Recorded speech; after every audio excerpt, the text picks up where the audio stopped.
See, you're live, Cootie.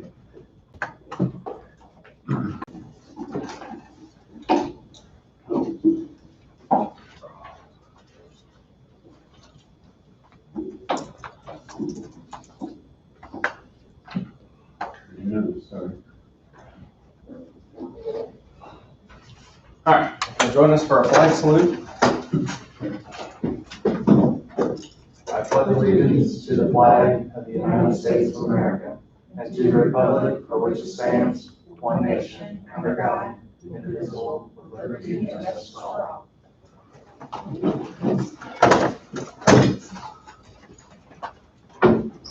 Before we get started, I'll make a quick announcement. Next Monday will be my last meeting. I'll be resigning from office, taking employment elsewhere. That basically the time conflict wouldn't allow me to continue as commissioner for the county. Congratulations, but sorry to see you go. Yeah, like I mentioned to you before, it's been great to work with you. Sorry to see you leave, but you've also got to entertain new opportunities. So appreciate what you've done for the county. First order of business, be our minutes from last Monday's meeting.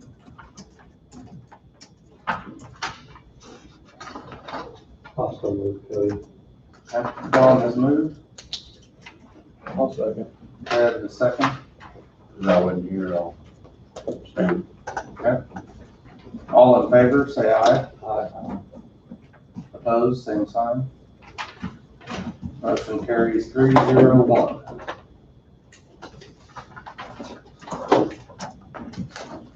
Consent agenda, excuse me. One item, move to authorize and direct the chairman to sign one tax abatement on the county tax roll in the amount of $54.06. I so moved. All has moved, all second.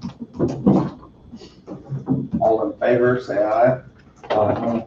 Opposed, same sign. Carries 4-0. No miscellaneous motions.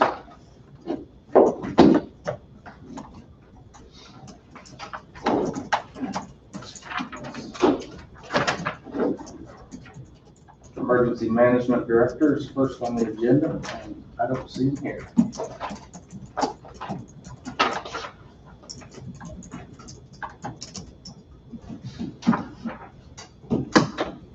I'm gonna sneak out and get him. Yeah, if you could.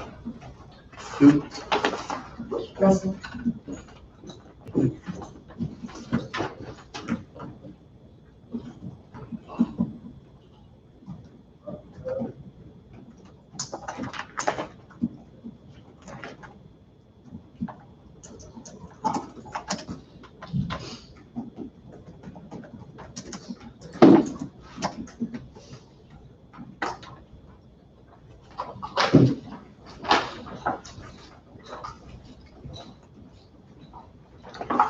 Good morning.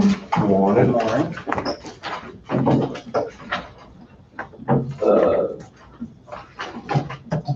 If everybody has a copy of this. Yes. Anybody have any questions in particular? Obviously working on the coronavirus relief fund stuff. The state sent some stuff out late Friday that I forwarded out. Probably the biggest things looking for today are, and I was on the phone with Wade talking about the commission formalizing the committee. And as we were talking, he thought maybe we could just do that by motion. So I can go back and try and type up a motion to formalize the committee if that's what the commission still wants to do, as far as one person from each commission district, and then each city can send a representative if they like. And then I think we also maybe kind of talk about the chamber and or economic development, maybe putting somebody on there. And they'd be open meetings, so anybody can come and participate, I think, or, observe/participate, but just need definitive direction from the commission, what they'd like to do on that. If that's still the way you want to go, we can put together a motion and just do it by motion instead of resolution is what we thought. So, Do we have enough information, Russell, to visit with prospective committee people? And I talked to city council, Leroy, here last week, kind of give them a very, very brief update. You know, we still don't have much to talk to them about. well, I mean, the state has sent out a little bit more guidance. I mean, we're gonna have, unless they change something, we're gonna have $1.76 million spent, and it can be spent on past costs, future anticipated costs related to the pandemic, and the way I read it, general economic stimulus. So, and what I anticipate the committee doing is reviewing the applications and rating them or you know, higher value to the community versus not as high value to the community. And then those applications and how they got rated or scored will be presented to the commission, and the commission will have a final decision on and then the committee can make a recommendation. We recommend we fund the highest rated ones fully and the ones at the bottom with nothing, or we fund everything. We can fund everything at 50%. You know, do you fund something at 50% and get everybody some money? Or if you fund these things at 50%, you get a half of a whatever that doesn't do you any good. And so that my anticipation is the committee reviewing those applications, making a determination on what they think the best value, the best bang for the buck is, and then ultimately it's the commission that's going to have the final decision. But that'll give at least a second set of eyes to give the commission some basis to make their decision.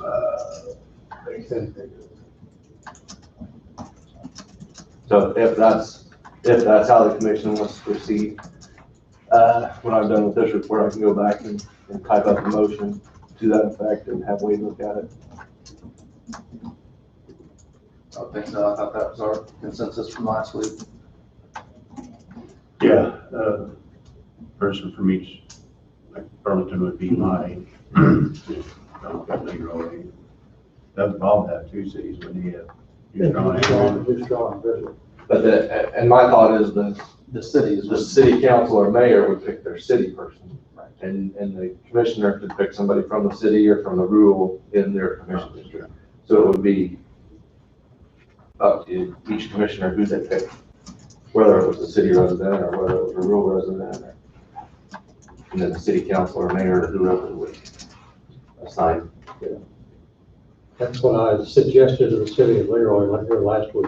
So they're supposed to be kind of deciding on who they want. And then if we want to, you know, formally include like the chamber and or Rhonda. I agree with those two. Okay. Is that everybody pretty much agree with that? Yeah. Okay. So I'll go back and try and write up a motion before you're done today and come back with, show it to Wade and come back with that. And then the other thing, Wade has, I don't think he has it down here yet, but is a formal extension to the disaster declaration. And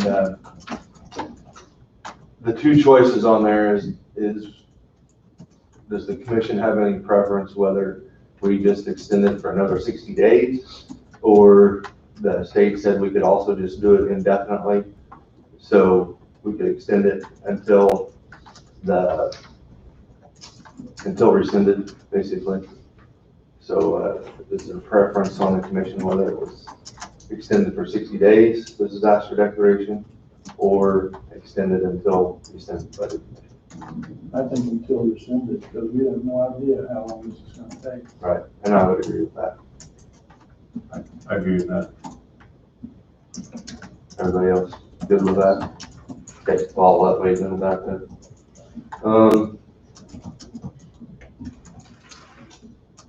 Anybody have any other questions right now? In reading through all your highlighted areas, it looked like you had a participation in NRC conference call. And I know that's a long ways down the road. Target date for Wolf Creek early next year, For exercise, exercise. yeah, I don't know that there is even a target date No. yet, so it's, that call was, the way I took it is the NRC was mostly listening to the licensees and getting their thoughts so that they could go back and formulate how they wanted to handle stuff like that. So there wasn't a lot of indication on anything definitive as far as dates or requirements. It was more of a fact finding. Yeah. You mentioned on the email that you might have discovered some funds that might be available for the drainage issues or the levee issues southeast Leroy. Yeah, I don't know if they will or not, but it's worth exploring. Okay, are you gonna explore that, or I need to work with you, or are you gonna work with Eric? How do we proceed ahead on what may or may not be available? I would have to go look at that again. I've looked at, I didn't read it front to back. I just thought, oh, that triggered a thought in my mind that, hey, this may work for that. In the brief, what I read on it, I would have to study it more to give you a better answer. If you need to, for me to do some legwork between you and Greg or both of them, feel free to holler at any time. Okay. I know they've done a little bit of dirt work down there, how much I don't know.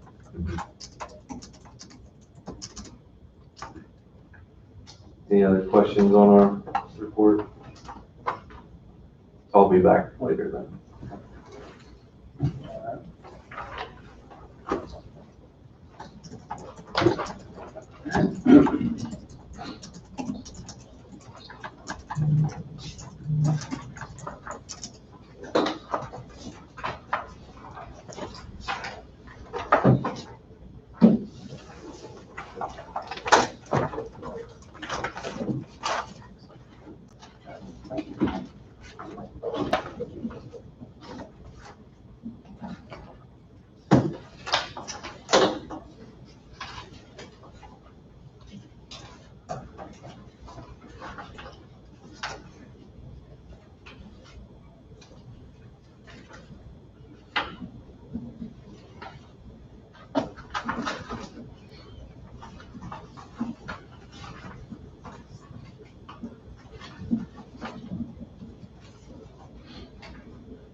Code here was underneath all this.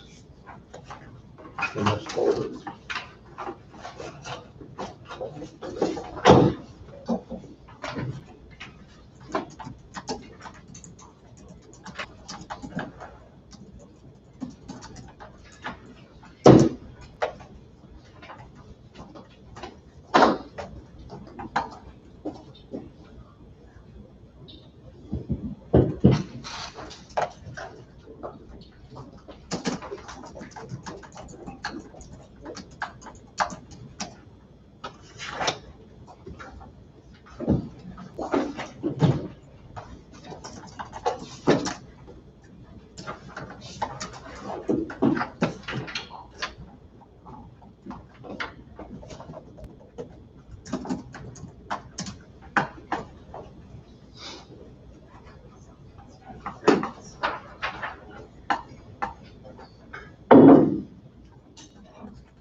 I have one of those too. Good morning. Hello, Wayne. All right. Mark. Good morning. Ready for me to come on up? We're ready. All right. I have a few talking points, so I'll have to bring out the notes from the pocket to get to them. So put my phone here on silent. There we go. Special issue check, section corner ties.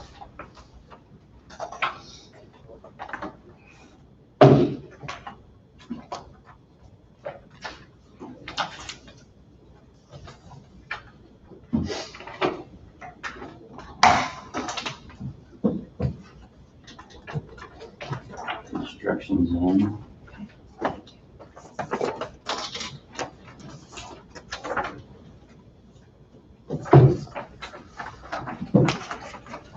Okay, no road permits, 3 zoning permits. Then we have the landfill totals. And then the other one would be the equipment purchase, requesting, soliciting formal bids for portable traffic signals, something I discussed here last week. Once again, it doesn't obligate us, but we can see what the price may be and then see to be able to move forward onto it. as far as traffic signals, portable traffic signals. Once again, I think there's various applications. One of them would be when we have, say, repairs on a structure or a crossroad pipe, and we're needing to put up one-lane traffic. The traffic signals would work really well there. If it's something that's an extended period of time, just like we used over on the Plant Road, they could be used there as well. They could also be used for traffic control for our moving operations. That would be like our chip seal. So our chip seal doesn't necessarily move. What they'll do is they'll lay out about 4 miles, but that traffic control could allow a pilot car through there to be able to turn the signals to green, to red, that sort of thing.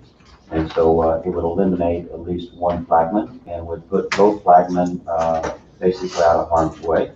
So, there are some safety applications that go along with that. So that's the motion. That would allow me to go ahead and take bids on it. Motion 2020-38, based upon the recommendation of the county engineer, move to approve the county engineer's request to solicit formal bids for one set of portable traffic signals. Funds to be paid from the Public Works equipment line item.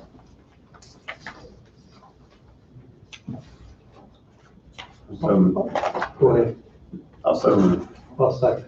Tom has moved and Ron is second. All in favor? Opposed? Same sign. Motion carries 4-0. Did you find out anything more on, I think Bob asked the question if there was contract pricing on that, or if anybody offered that? I have not looked Haven't any looked that further. far yet. Yes, because one of the things would be to make sure that we get all the bells and whistles that we're wanting with them. And one of them was brought up as far as being able to have that drop arm as an option. And so until I put all of those things together, then I was going to look at that. So, yeah. There is another motion, but I'm waiting for a contractor to send me a text onto it. So I won't be able to move forward onto it right now, but maybe before I leave today, we might see that one. Construction zone, as reported, bridge crews working in various locations, erosion repair, installing new entrances. Landfill, assistant fleet is still at the landfill right now. We should be done with the floor, weather permitting, this week. We were out this weekend. We had kind of a small crew out, but they were also required to continue to add water to the clay material that we have added because we're not wanting it to dry out. And so we've had people out, and there was even some equipment breakdown where we're taking care of that as well for this weekend. But once again, the floor should be done this week, the end of this week. And then what that means is we'll be pushing up the clay liner on the slopes.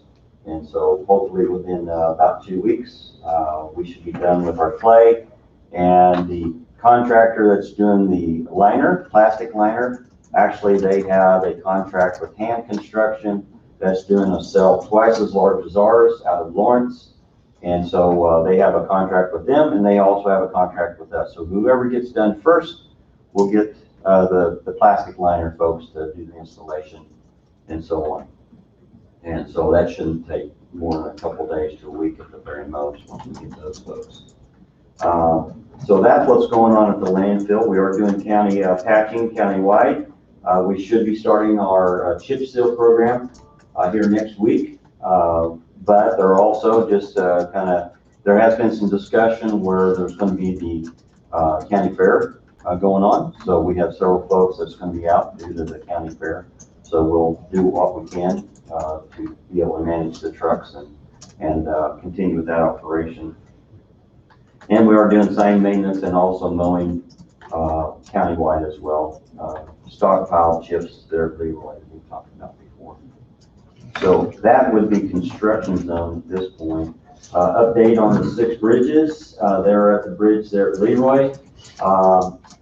They were at least probably 2/3 done for the most part. They had shipped out the bridge. It was closed over the weekend. That's what we agreed to. Potentially they could, if the weather's not too hot and the weather is getting rather warm. They have to start pretty early. They actually start about there on site about 4:30, 5 o'clock. They're there for rather early. But with that, possibly they could be done with that bridge the end of this week.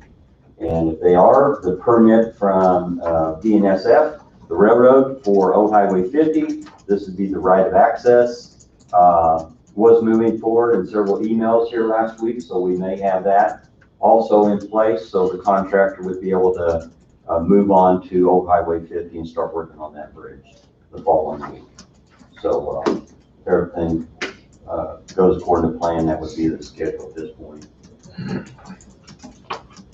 And that takes care of the contracts that's going on. So just a few points for discussion and some guidance on. What I have is IDECR, the contractor that's working at the airport. They have taken the old concrete runways and actually had ground those up to make base rock.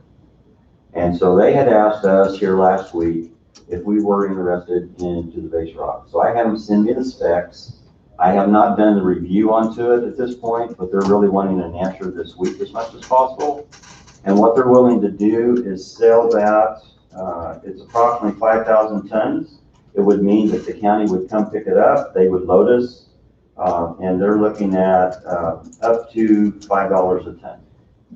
If it's rock that we could use, that would be about $25,000 that we'd be looking at. But what I would need would be at least some guidance. If I'm able to go ahead and say that's something that we can do, and then we can actually work out, then I'd like to kind of have the okay to do it, but then I'd follow up with a motion next week for approval onto it. Because obviously we would have to have the bid accepted. So the 25 over the. You got a location to store 5,000 ton, that's pretty good. Well, so that would be all the things we'd have to look at, yes. But when we're looking at paying closer to $8 a ton, that's our quarries. That's kind of where we're seeing the cost difference, the savings. If it meets your specs, it's a good buy. If it meets our specs. And that's one thing I still need to take a look at. And if it could be stockpiled and used for flood repair or other spots where the rock's gonna maybe wash away or get pushed into the mud. That we would find the benefits. Stockpile it, yeah. Absolutely. So, but those would be the things that we kind of finalize this week. But if, you know, I can't ask for a motion, but I guess really, what I'm asking for, is there any objection to being able to move forward with it and then follow up with a motion here next week? If I move forward with it first. You have to meet your spec, it's $3 a ton savings. You haul it anyway, whether it's from the quarry or. That's correct. Yes. So that's what we find would really be the savings. You don't do that. Okay, so with that, I'll keep moving forward. So are you gonna have to move it twice? You move it off-site and store it, and then move it again to the site where you use it? That would be correct. After you move it twice, how much savings is it? There's, we would find that to be part of the equation, that is correct. But we also do that with dirt right now.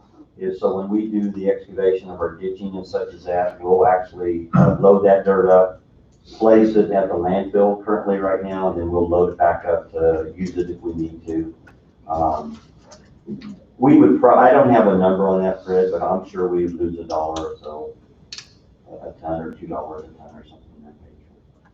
I mean, you also too, by moving it twice, you lose a little bit of your gradation as well, but does it benefit us, the $3 a ton? I believe we would still have a benefit, even though we move it twice.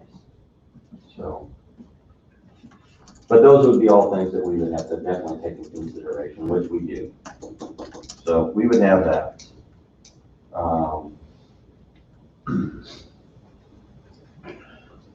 Would it be possible to stockpile it there at the airport?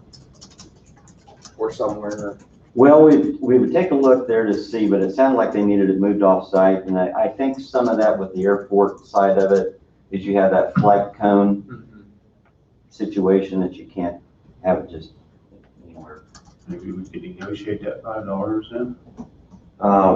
There's Given still, what Fred said, and given what there's a little Be more room beneficial onto to it. them than it is us right now, it sounds like. There's a little room onto it. He initiated it $4 to $5 a ton is what his statement was. And so there's a little room to kind of go down onto it. My point was to say for the maximum that we would pay would be the $5. If we found it to be a product that we could use and stockpile and move and use again, all things that we'd have to take a look at. So, the next one is the cost share program. This is KDOT had put out, actually they had put it out on live webinar here Thursday. I was able to watch some of it. Our application was not approved or not accepted. Several applications were not. I mean, that's bottom line is when you take a look at the numbers, they didn't have very many that they actually accepted countywide or statewide. The list didn't look very long. It did not look. And I noticed we weren't on it. We were not on it. I was disappointed, obviously. I thought we had a better chance. I put in 20% this time. I bumped it up as far as our contribution, our share. And keeping in mind too, our share is not just basically monetarily towards the cost. Also, is the engineering, the surveying, all the plan preparation and review that would be required prior to even the construction of it. Our 20% was only paying towards the construction, okay? But everything that led up to it is our cost. So, you know, it was really a quite large investment on the county's part to be part of this. But one of the things too that came away from watching that webinar was their selection process was what they called shovel-ready projects. And this is something that we had visited with Bureau of Local Projects on a couple years back, that they had that presentation at the city library, and they talked about or visited about shovel-ready projects. If you're a community that has shovel-ready projects, you basically have an edge on somebody that does not.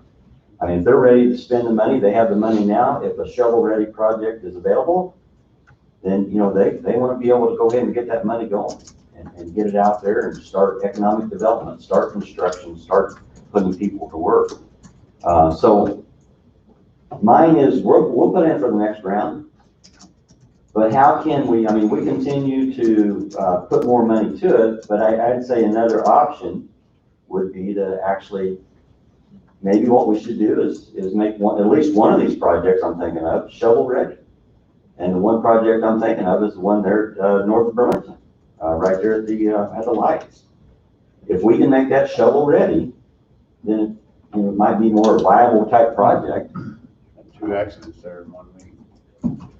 Unfortunately, they keep looking for fatalities. When I visited with one of the area engineers right after that webinar on Thursday, and that was their factor for consideration is what was the accidents?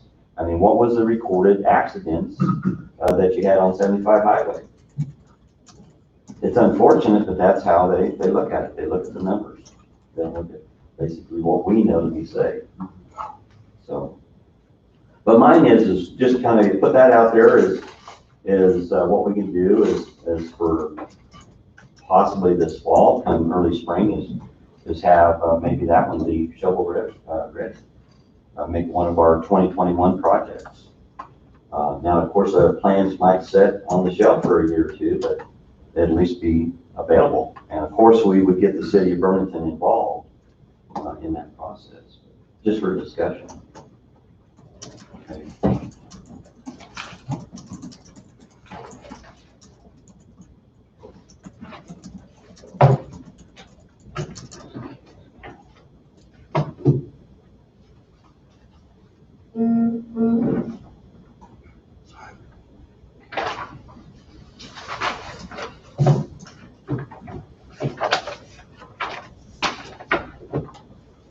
The next one is I have a landowner just north of the landfill, and I don't know, wanted to put his name out there, but his land is just directly north of the landfill, and I'll show you an aerial photo onto it. All he's asking for is access to his property from the landfill side. That would be up to him to put the gate in, be up to him to cut the fence and so on, but it's a shared fence between the landfill and the landowner.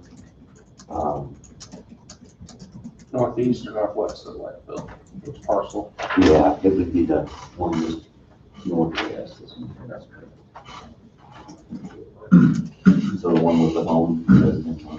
Any particular reason he needs access to our landfill? To be able to go through our landfill would be for ag, for the farmer that's doing the pasture, the hay in that area. Their drive is minimum as far as the bridge or structure to be able to accommodate the farm equipment. So that's what their request would be. It could be worked out as far as during our operating hours to be able to allow them access back there, to be able to go through it. For the most part, it's safe. There's not a lot of activities going on that would be in conflict with somebody going back there occasionally. Mine would be is really if you would entertain the approval of it, is then come back with a motion that we would have for record is access entry through the landfill for the property. Would be something I'd work up with Wade. I was gonna say a motion and an agreement with the commission and the landowner for. Yeah. Then we basically get it in the books and something that they can use, have an understanding how that's used.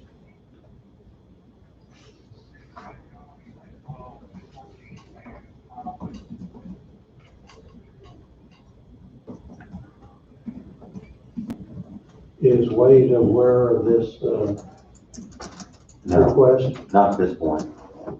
I No. certainly wouldn't have any problem to explore it, let Wade evaluate Okay. what our exposure is Yes. for having somebody that's not an employee onto our property occasionally.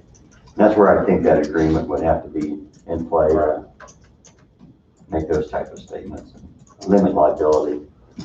See liability being a whole lot different than having people come to the landfill anyway, but. Right. Would be much different than if there is, because you're like. It is, but They're putting in a special gate, special entry for one person. I apologize, this property here? Now, the next one, that one, yes, one on of that on the one. house, okay, Yes. sorry to say that, but Yes. sure.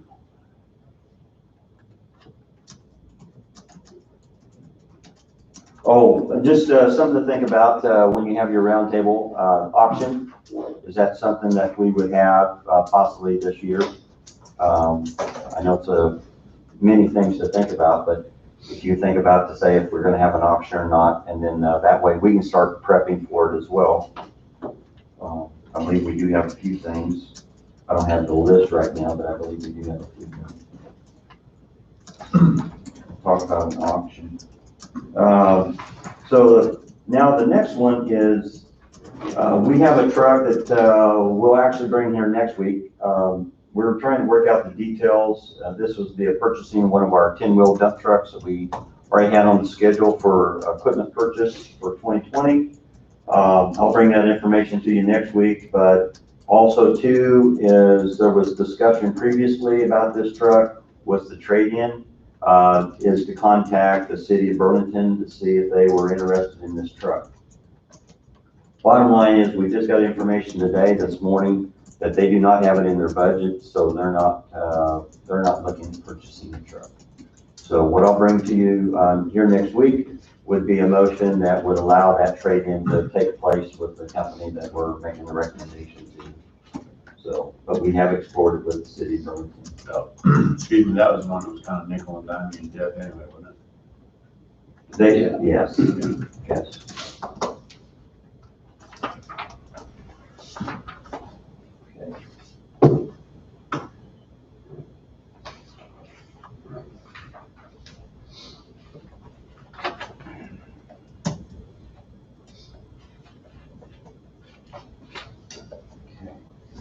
The next one, I'm gonna wait just a little bit. I understand,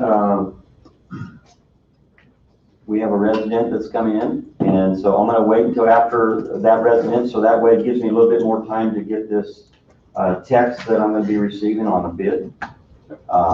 And then I'll come back, hopefully, if you allow me to come back for a motion on that. Okay. And this would be for, what I'm making reference to is the asphalt approach repairs on 12th Road, Bridge 106. This is the one between F and G. This is one of the bridges that were being repaired.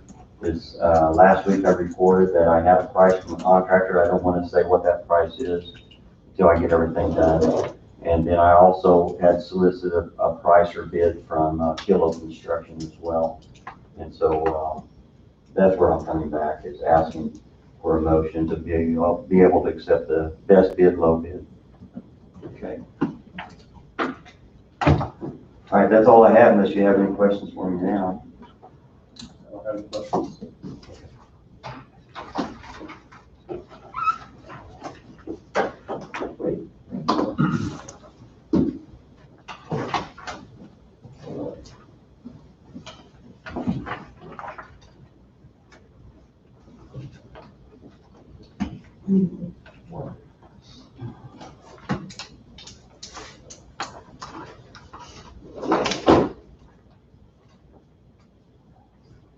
I saw Abe over on Walkabout.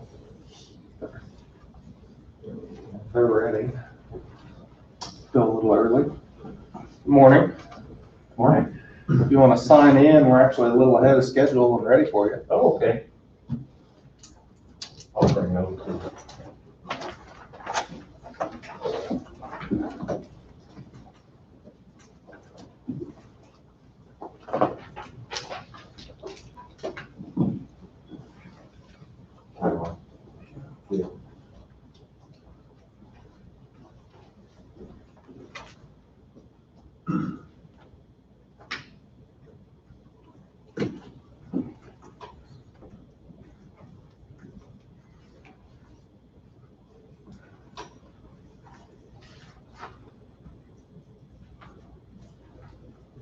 Sorry, he was telling me you guys might be running early and I made it late, so. It's a rarity that we're running early, so, Oh, okay. especially after Wayne. Don't let Wayne know that. I try to keep it short. Where do you want us at? You can bring a chair up front here, near the podium at least. You got it.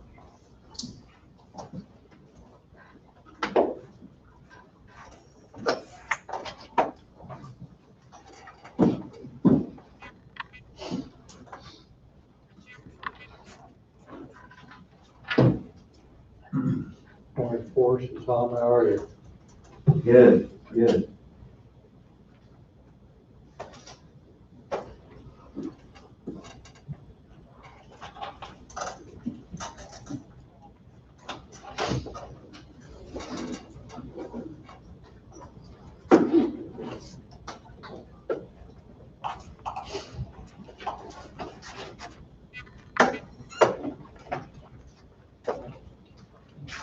Go ahead and sit down if you need to. I'll ask them if I can.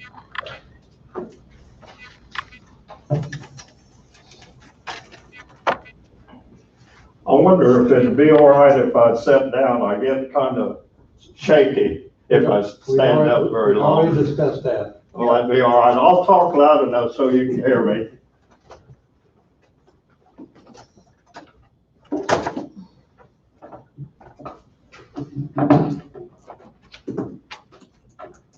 This guy is 88 and a half years old, so he's doing pretty good. Yes. Well, it's been a while since I've been here, and I think 3 of you have already heard what some of are gonna have to say, but a lot of the new things have come along. And I haven't met Cody at all. Of course, I know Tom Higgins. Huguenin, And who? Huguenin, and then that's Fred. Yeah, okay.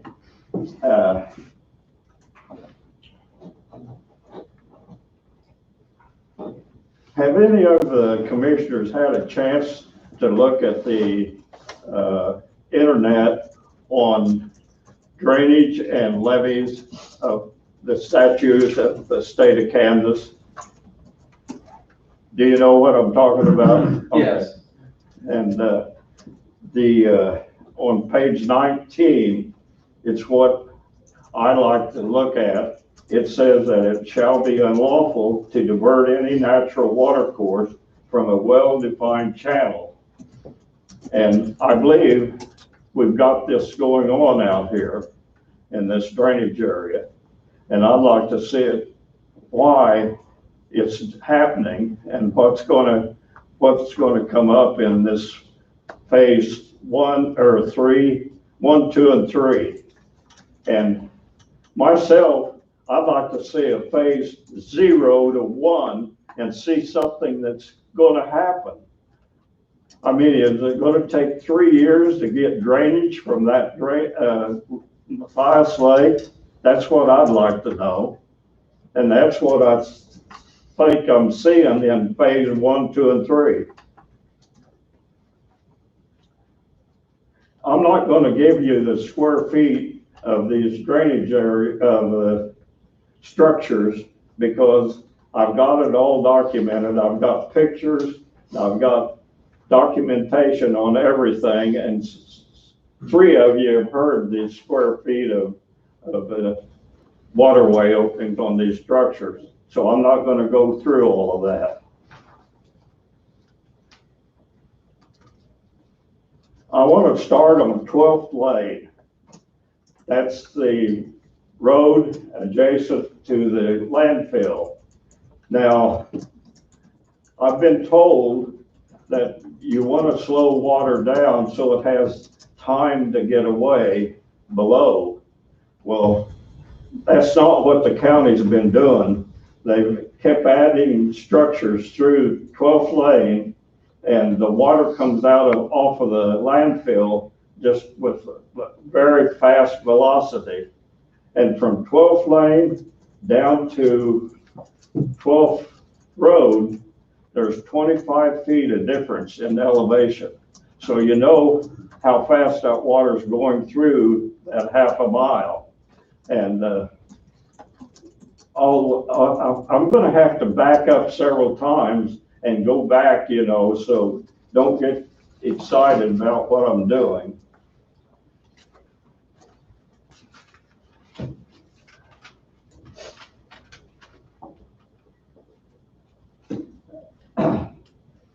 Okay, at 12th Lane,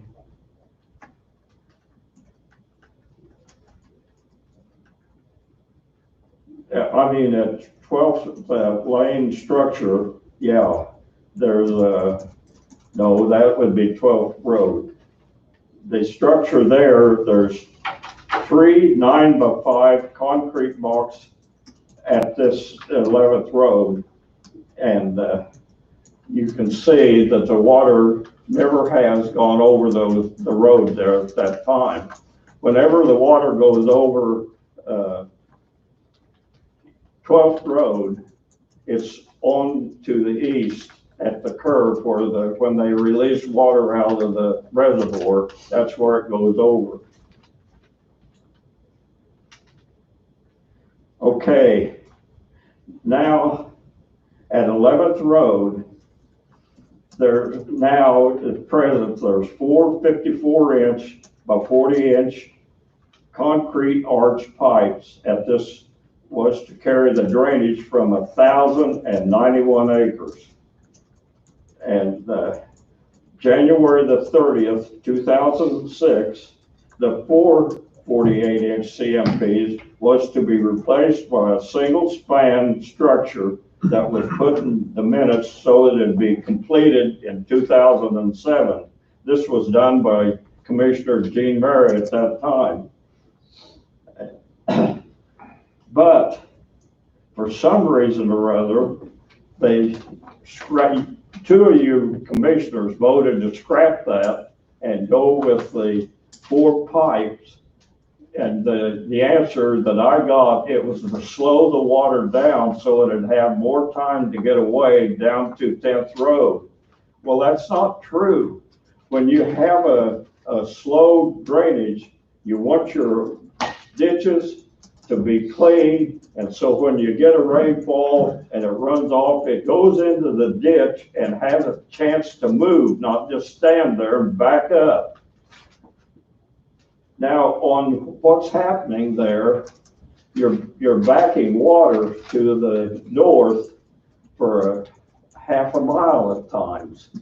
And my neighbor there on the west side, he has built 4 drainage ditches draining that 120 acres from east to west, where it used to drain from north to south. Well, that's all right. The property owner's got a right to drain his land however he wants to. But in doing that, the silt from those freshly cut ditches washed out into the drainage ditch and plugged it up. Well, when it does that, it backs water on over 7 or 8 acres of our land, and then eventually breaks over and runs to the southwest down to the intersection of 11th Road and Native Road, where there's 3 concrete pipes across there at the curb, and that carries the water on south in the west ditch of Native Road. Now, what happens, those 3 pipes should have been placed originally on the plans when they relocated FSA 10 to its present location. They were supposed to be placed 1,025 feet to the east, and that would have been exactly at the very east edge of Matthias Lake. The contractor didn't have any inspection there, and he just did kind of what he wanted to. If you look at how that blacktop was laid with reverse curves and everything else, and the super going the wrong way, and this hasn't been completely corrected yet. Okay, now we're down to the entrance going into the Matthias Lake from the west. The county put this new pipe in there and built the fill over it from the shoulder to the right-of-way line. It's nothing but just a dam with an oversized overflow pipe in it. It backs water to the north because there's 2 pipes coming from the west ditch on Native Road, also coming down here, and that pipe, it goes over it and backs water up on my property, and my entrance stands half to 2/3 full of water until it gets dry enough just to evaporate out. And you know what's caused a part of this? There's a high spot in that ditch that's 250 feet south of my entrance, and I was told that they weren't going to do anything until Matthias Lake drainage was taken care of. Okay, it backs water clear up to Tom's land, and there's a mound entrance up there, and it land just now with water in it and growing up with cottonwood trees and slough grass. The cottonwood trees are 3.5 feet tall now. Well, Don told me that the county's policy is we don't mow to the right-of-way until October. Come October, what will those trees look like? In bottom ground, those trees grow fast. They'll be 6 foot tall. What's going on that you can't take the county equipment and go in there and sit on the inslope and mow a 4 or 5 foot swath right down in the center of that ditch, so it had a chance to blow away. It doesn't, it just stands there. I don't understand. That hump, in my last 2-inch rain we had, my soybean field was full of water and there wasn't any flow. So I kept looking and then I realized down where that hump was at, that's got me plugged up. So I've lost a lot of soybeans this year because of the hump. And there's no sense in that. We did some mowing there south. Okay, now I'm gonna address right where my entrance is.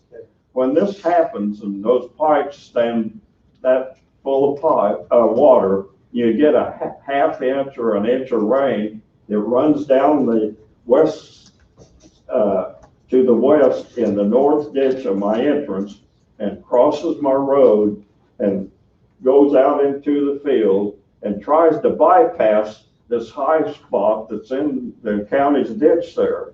Well, it goes on around and it eventually it soaks away because it can't get anywhere because that's blocked up from this going south. And I just can't see why something can't be done out there. You know, it's been 4 years ago, right at this time, that Commissioner Arlen Meeks asked the county engineer at that time what it would take to come up with a solution for the drainage here. And he was told 3 months, $25,000, and he'd have a plan that would take care of this. Nothing, we haven't had any drainage taken care of at all out there. And it's ridiculous. Okay, now we're to that entrance there going into the Matthias Lake. And we'll go south there. Now I know the county has bought right away on the west side of the road to carry a ditch down that way and put the water out into another drainage area that it's not supposed to be. Because that water sometimes is coming from a mile east there at the intersection of 11th Road and Oxon, and coming down and going around Matthias's Lake on the west side and trying to get to where it should be going. Now, we go on down to the, there's 10 crossroad pipes from 11th Road down to 10th Road and 4 entrance pipes. Those entrance pipes are nothing but a dam. They're set up so they force the water over for these crossroad pipes to go over into the east ditch. Now, I read in the paper where the county had approved buying 2 precast concrete boxes. What size were they? I asked Don. He didn't know, but he said he'd find out. Well, they're 2 6x4 boxes, and that'd be 48 cubic feet of drainage, and they're going to go at that intersection. Well, where are you going to shoot that water? You've got 2 boxes east of there. One of them takes care of the diagonal ditch that goes down through there. By the way, I said the county had constructed that, and I was corrected, and they said, no, the county can't get off on private property. But I saw it with my own eyes, the county's equipment, and they just hired a road supervisor that had come to work for the county because he had been working out at Wolf Creek Lake, and he saw that he cut that diagonal ditch at that time and with county equipment. So I don't know why I'm told these untruth things when they don't know what they're talking about. Okay, now there's enough of that, I guess. So now we're down at the corner on 10th Road.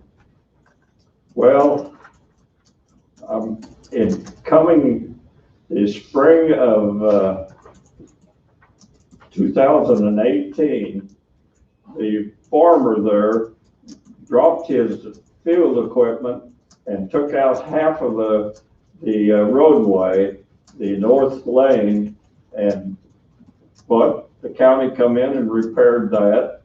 And then it come fall harvest time, and the same farmer come in with a Cat tractor on tracks, and they'll run in the mud pretty well. And he pulled a grain cart, and they come out in the road, turned around, and left big piles of soil out there. And this happened all the way down to Oxon Road. And then going north, it happened too. So the county, you couldn't go down the 10th Road because with an ordinary car or pickup, you had to have a four-wheel drive vehicle to get through that mud. Okay. One of the commissioners asked the road supervisor how much, or did they send him a bill for having the two maintainers and blading out there for half a day on 10th Road and Oxon Road to get the mud off. And then they have to re-gravel it. There's an expense there. And he was told that they didn't know for sure who did that. It was very obvious who did it. And I don't know why the guy wasn't sent a bill for all of this damage he had done to the roadway. Now you go out there right now and there's no ditches on the north side of 10th Road. You know why? The farmer, the property owner is letting he doesn't do the farming himself, but they plant the crops right over to the toe of the inslope. Right now, you can go out there and see where they've got the crops planted. No ditch. All right. Now, I think I'm pretty well taken care of what's going on there. Now, let's go down to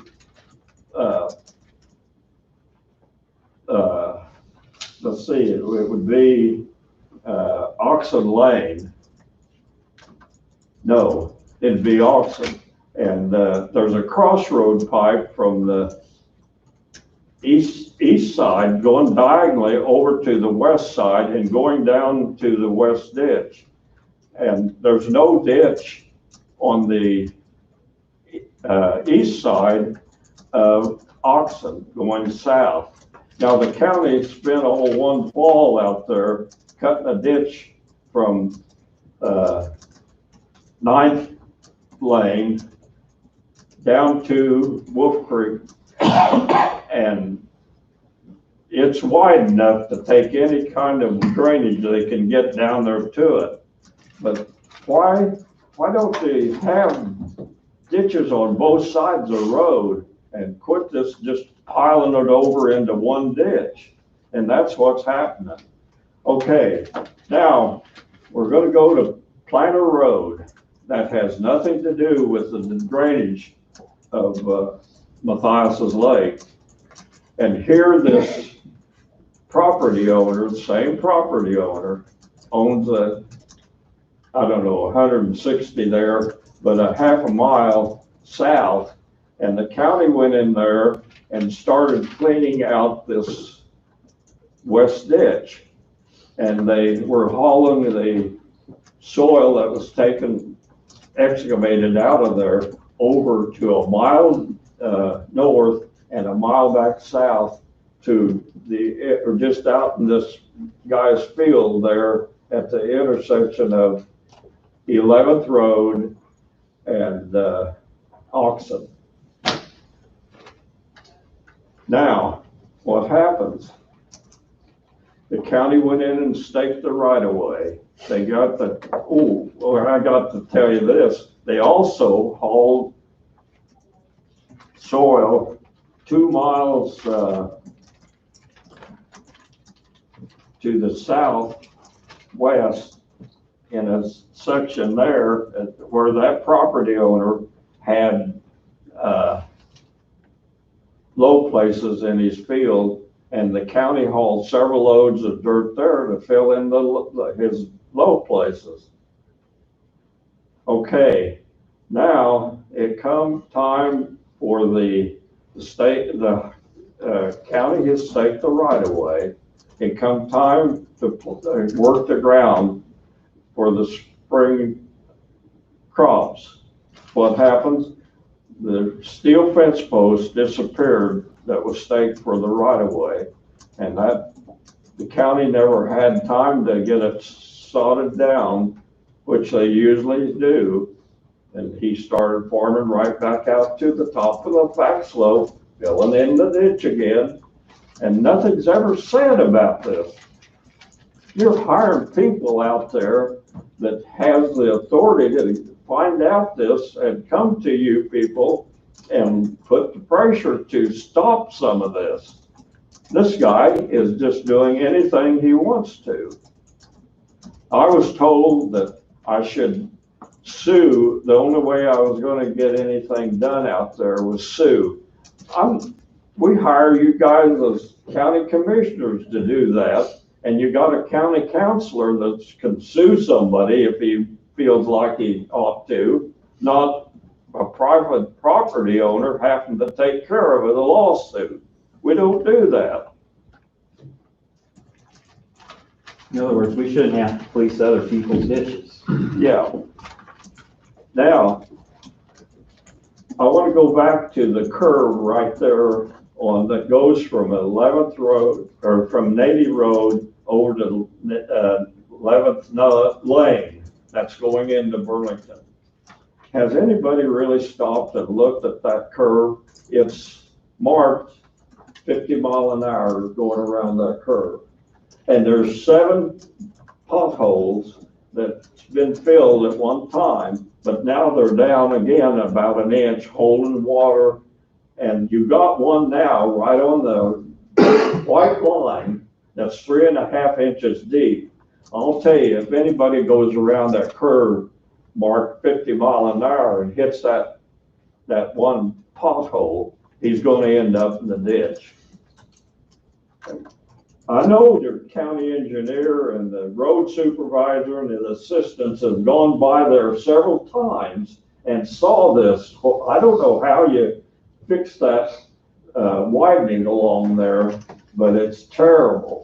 If you use millings, you didn't add freshly pugged asphalt to a milling and put down in there. I don't know how it was taken care of.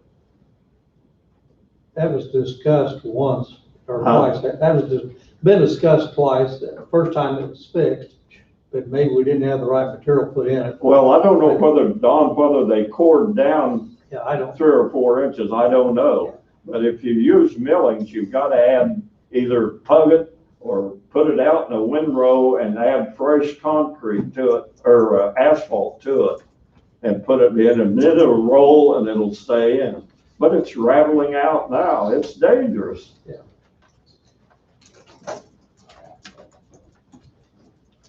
And that curve, if you core that down, you need to take and cut where you go down, you need to take and cut that slope so it doesn't hold water in there at the edge of the pavement. It has a chance to get out. And that's what's happening up on old US 50 up there.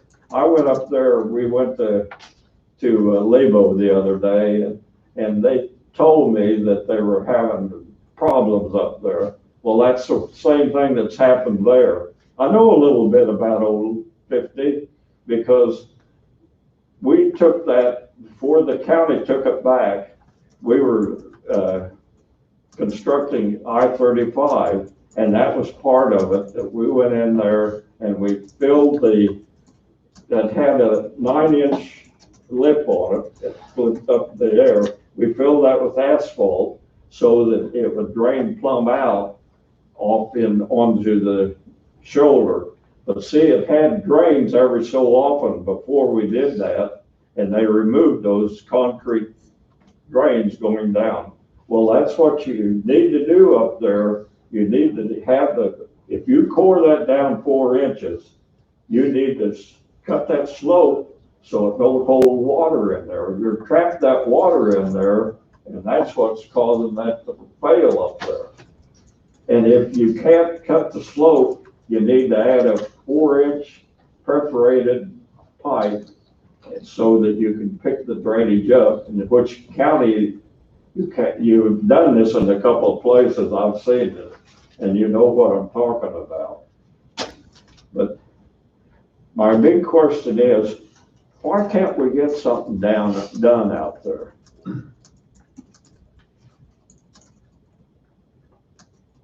It's kind of like that hump we were talking about.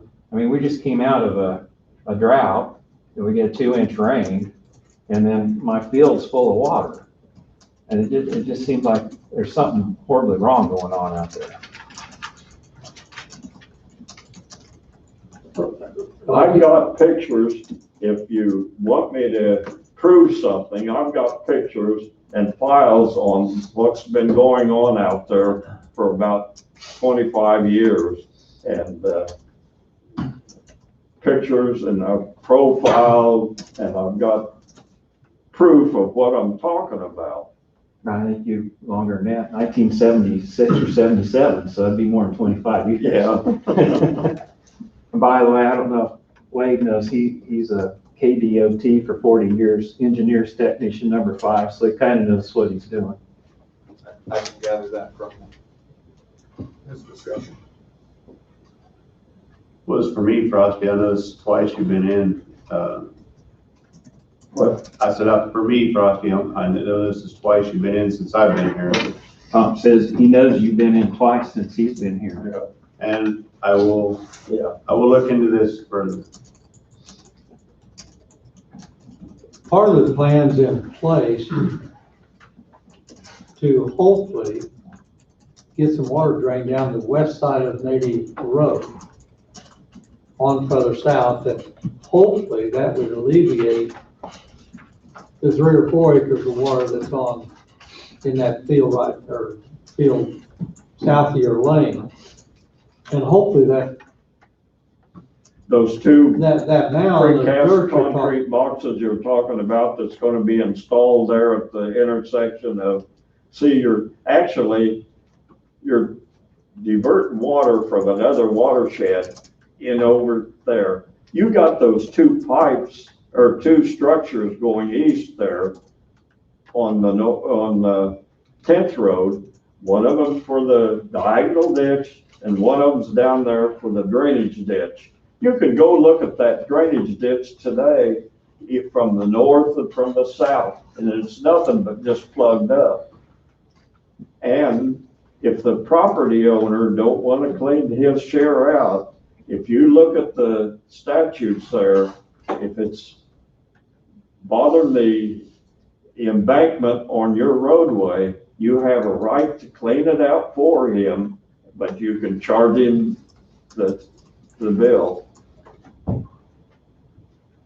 That section on drainage and levies in the Kansas statutes, it has a lot in it if you want to take and read it.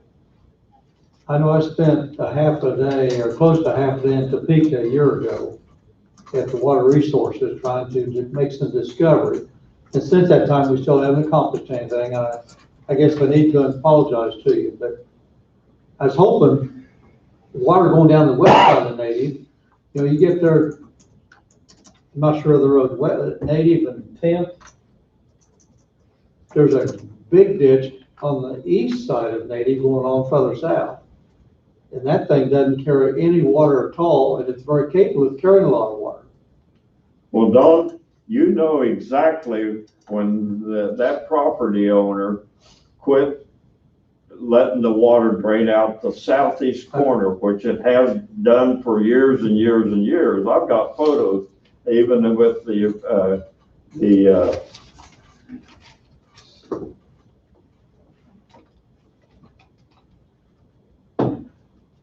well, it's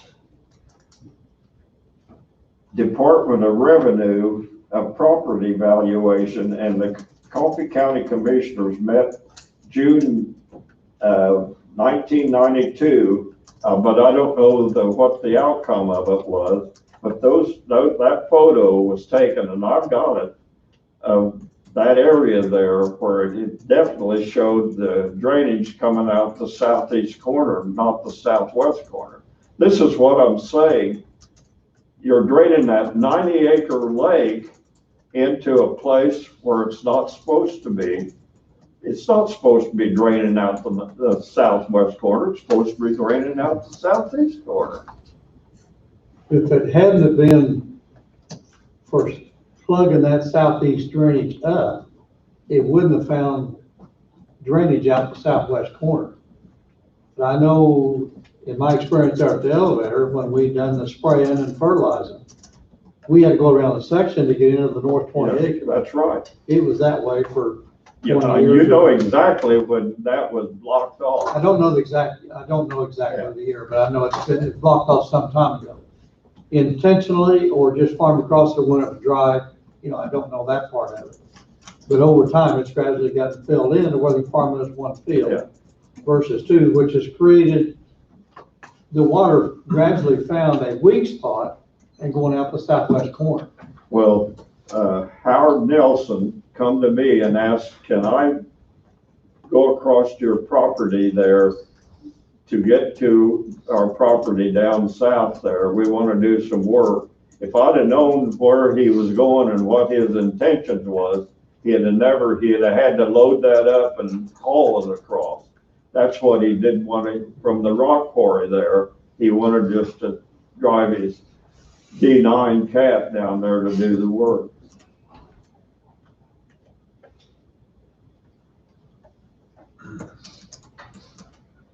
But is it on this phase 1, 2, and 3, is it going to take 3 years to get drainage from the Matthias Lake?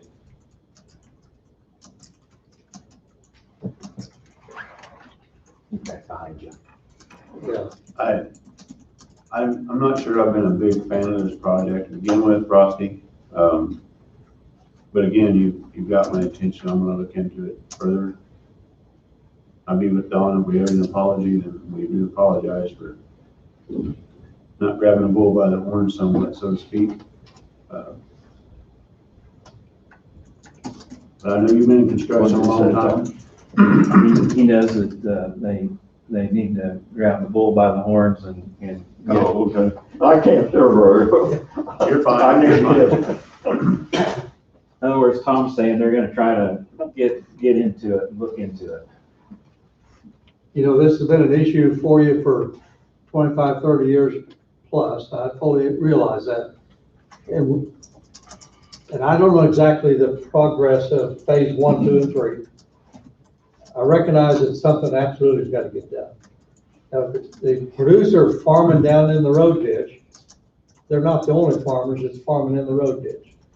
We've got issues all over the county that way. And it's in the Leroy area, and I'm sure it's throughout the whole county.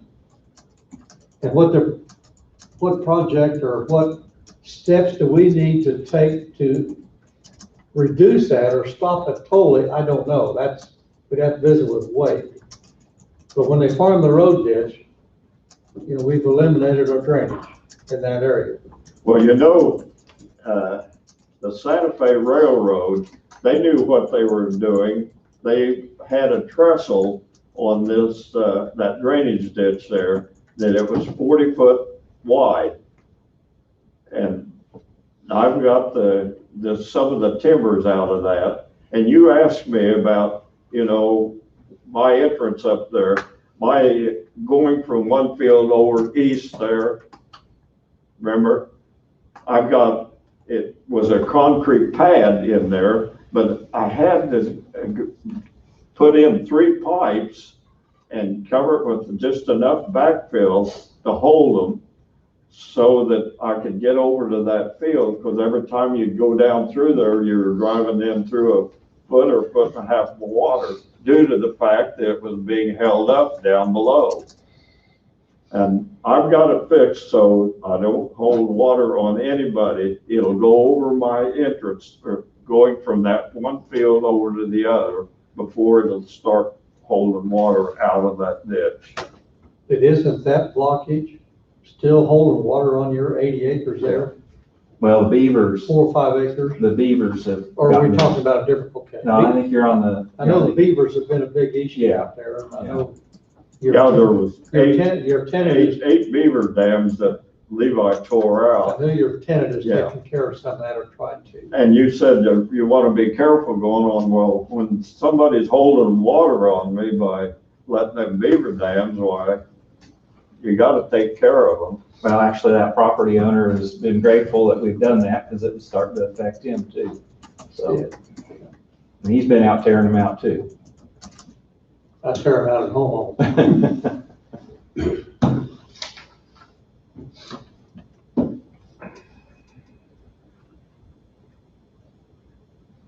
You know, we've got a partial plan in place, whether it's a right plan or whether it's quick enough, and undoubtedly it's probably not gonna be quick enough.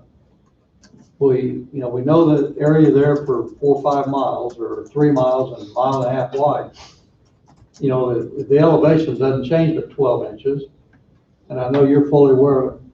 So it's an undertaking, it's not a simple undertaking, but yet we gotta take some steps to improve it. And hopefully, we'll get some of that done this summer, this fall.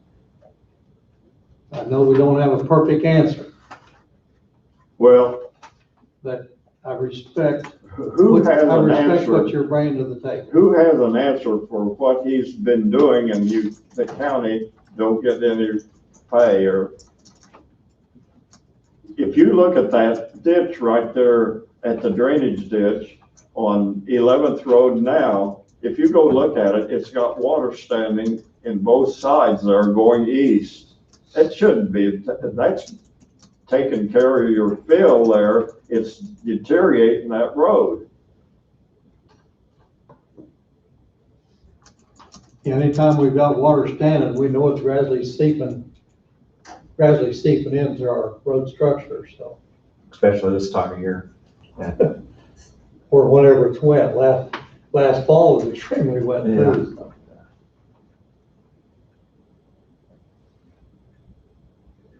Well, Tom, have we got any answers? You know, I'm running out of time, guys. No, you're not. I'm about going on 89 years old. And so Tom's gonna take over, and he knows what's been happening. So don't think if I don't show up anymore, you're gonna get it easy, because Tom's gonna take over. I may not be as patient. I'm getting old too. And you and I talked a little bit, Tom. Do we have any more to say? I think that's it. Thank you for your Yeah. time this morning. Do you And have, let us come in. a time frame of when the drainage changed out of Matthias Lake? You say you had a picture from 92 that still went out of the southeast. Did you hear what Cody said? Do you have a time frame of when the drainage changed down in Matthias's Lake? You know, obviously 92, it was still Yeah. going the way it should. Well, see, when they relocated FSA 10, before that, the road was at about the same level as the field out there. And when you got a rain, it just go over the field, you know. And of course, when they built the road up, well, it more or less caused a dam in the water that's coming out. I mean, that's not your fault, or it's just what happened. But the thing of it is, I think Cody's wondering what about the approximate time that the property owner changed the flow out of the southeast side of Matthias's Lake to. Oh, what time, What year? year it was? Yeah, Gosh, I probably got it documented in the, I got so darn many revised and everything. I think I could come up with when that changed. It had been in the mid-nineties, I'm sure of that. Huh? Don says it's in the It would have been in the mid-nineties. mid-nineties. Yeah, I know we used to go around there for years and years, and all of a sudden, we were able to custom apply fertilizer and chemicals as one field. And I stepped down there in '01, so it had been probably in the mid-nineties. Because we had to go all the way around and come down probably a farmer's dirt path from the north road. Mhm. Probably driving on somebody's property, because I don't think it was a legally open road at that time. but And whose that road was on, I don't know. I think I could come up with it, about the time that was filled in. You know that Matthias's Lake has been used for several different things. Ed Matthias lived on the east side of the Matthias's Lake in a cabin there. And he had developed an apple tree, and he had cherry trees planted all on the west side. And Sylvia rode her horse over there, and he showed he had a cave there. So you know where he kept his apples and cherries, so you know the water wasn't getting around his place there at that time. And but that was back in probably, it was before the 48 flood, and everything changed after that 48 flood. That's when Albert Matthias lived in a 2-story house right there on the curve, and then a guy by the name of Leslie Castle lived down there on the southeast, the southeast corner of where the drainage ditch comes down through there. That drainage ditch has been there for a long, long time, and it's not just something new. I mean,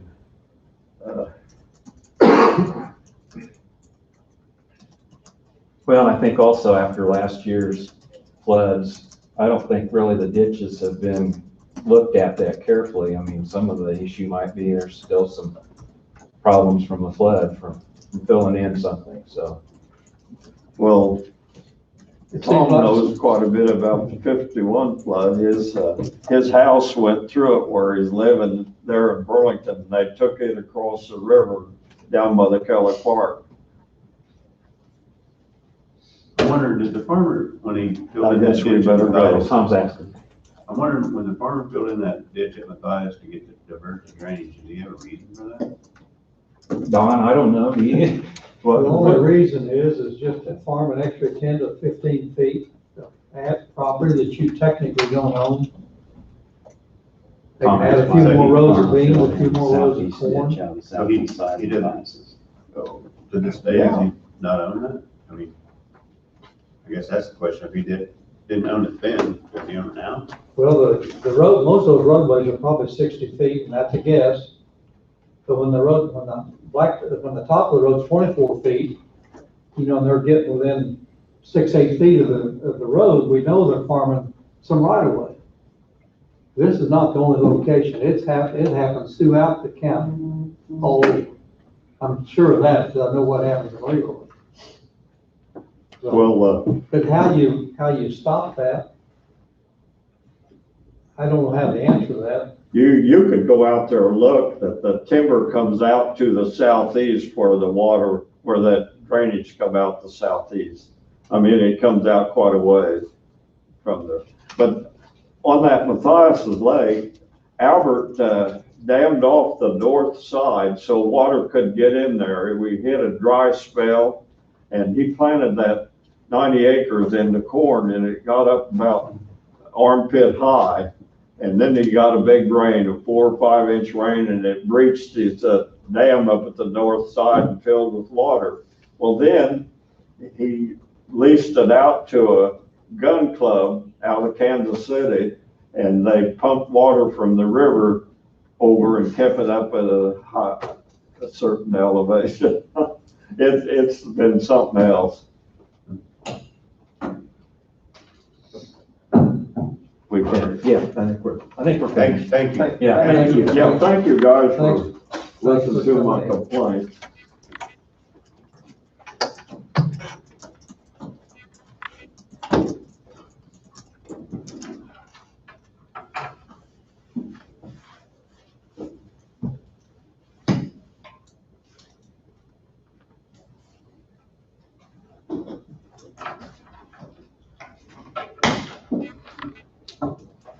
Thanks, Andrew. I was, thanks.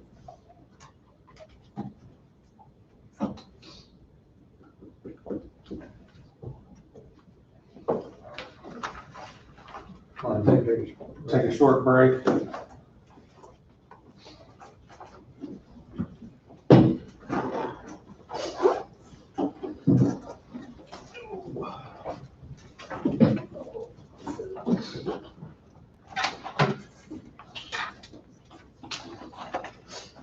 Frosty, it was good to see you. I'm getting one. Good to see you, Paul. I don't think he heard you. I'll tell him.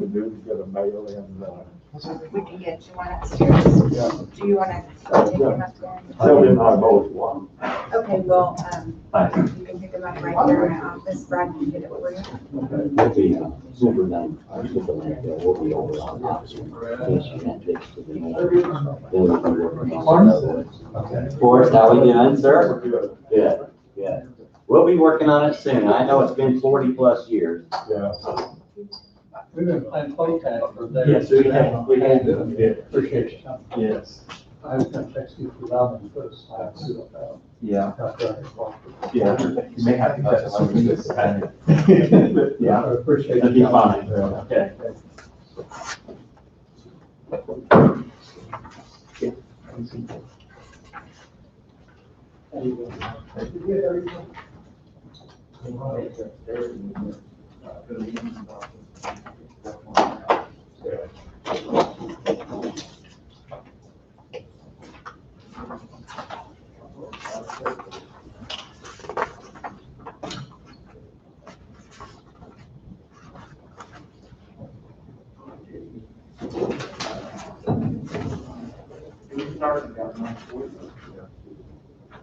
I'm sorry, you're right. I could have been more involved.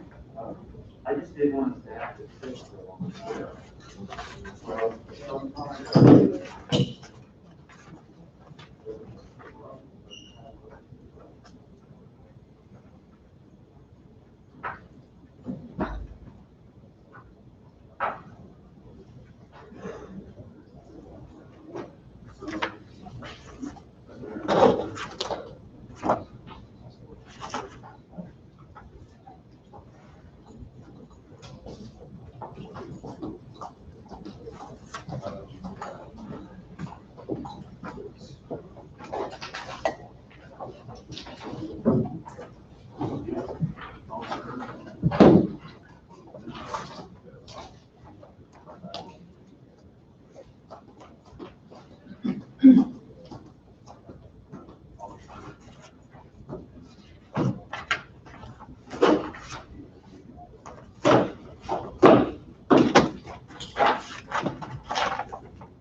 And it'll be more understanding. So, we've done a good job of keeping it fairly short.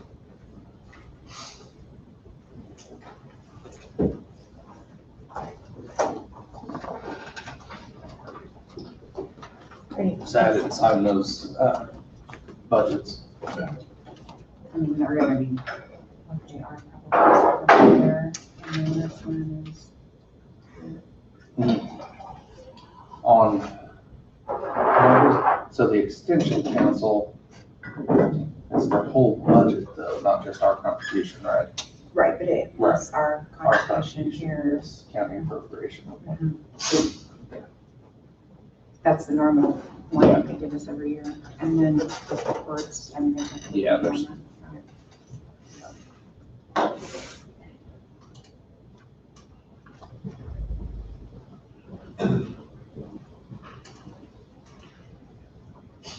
We need to have the budget completed today or next Monday. You said Phil's coming in last week, 27th. Yeah. so it need to be done today or it's next.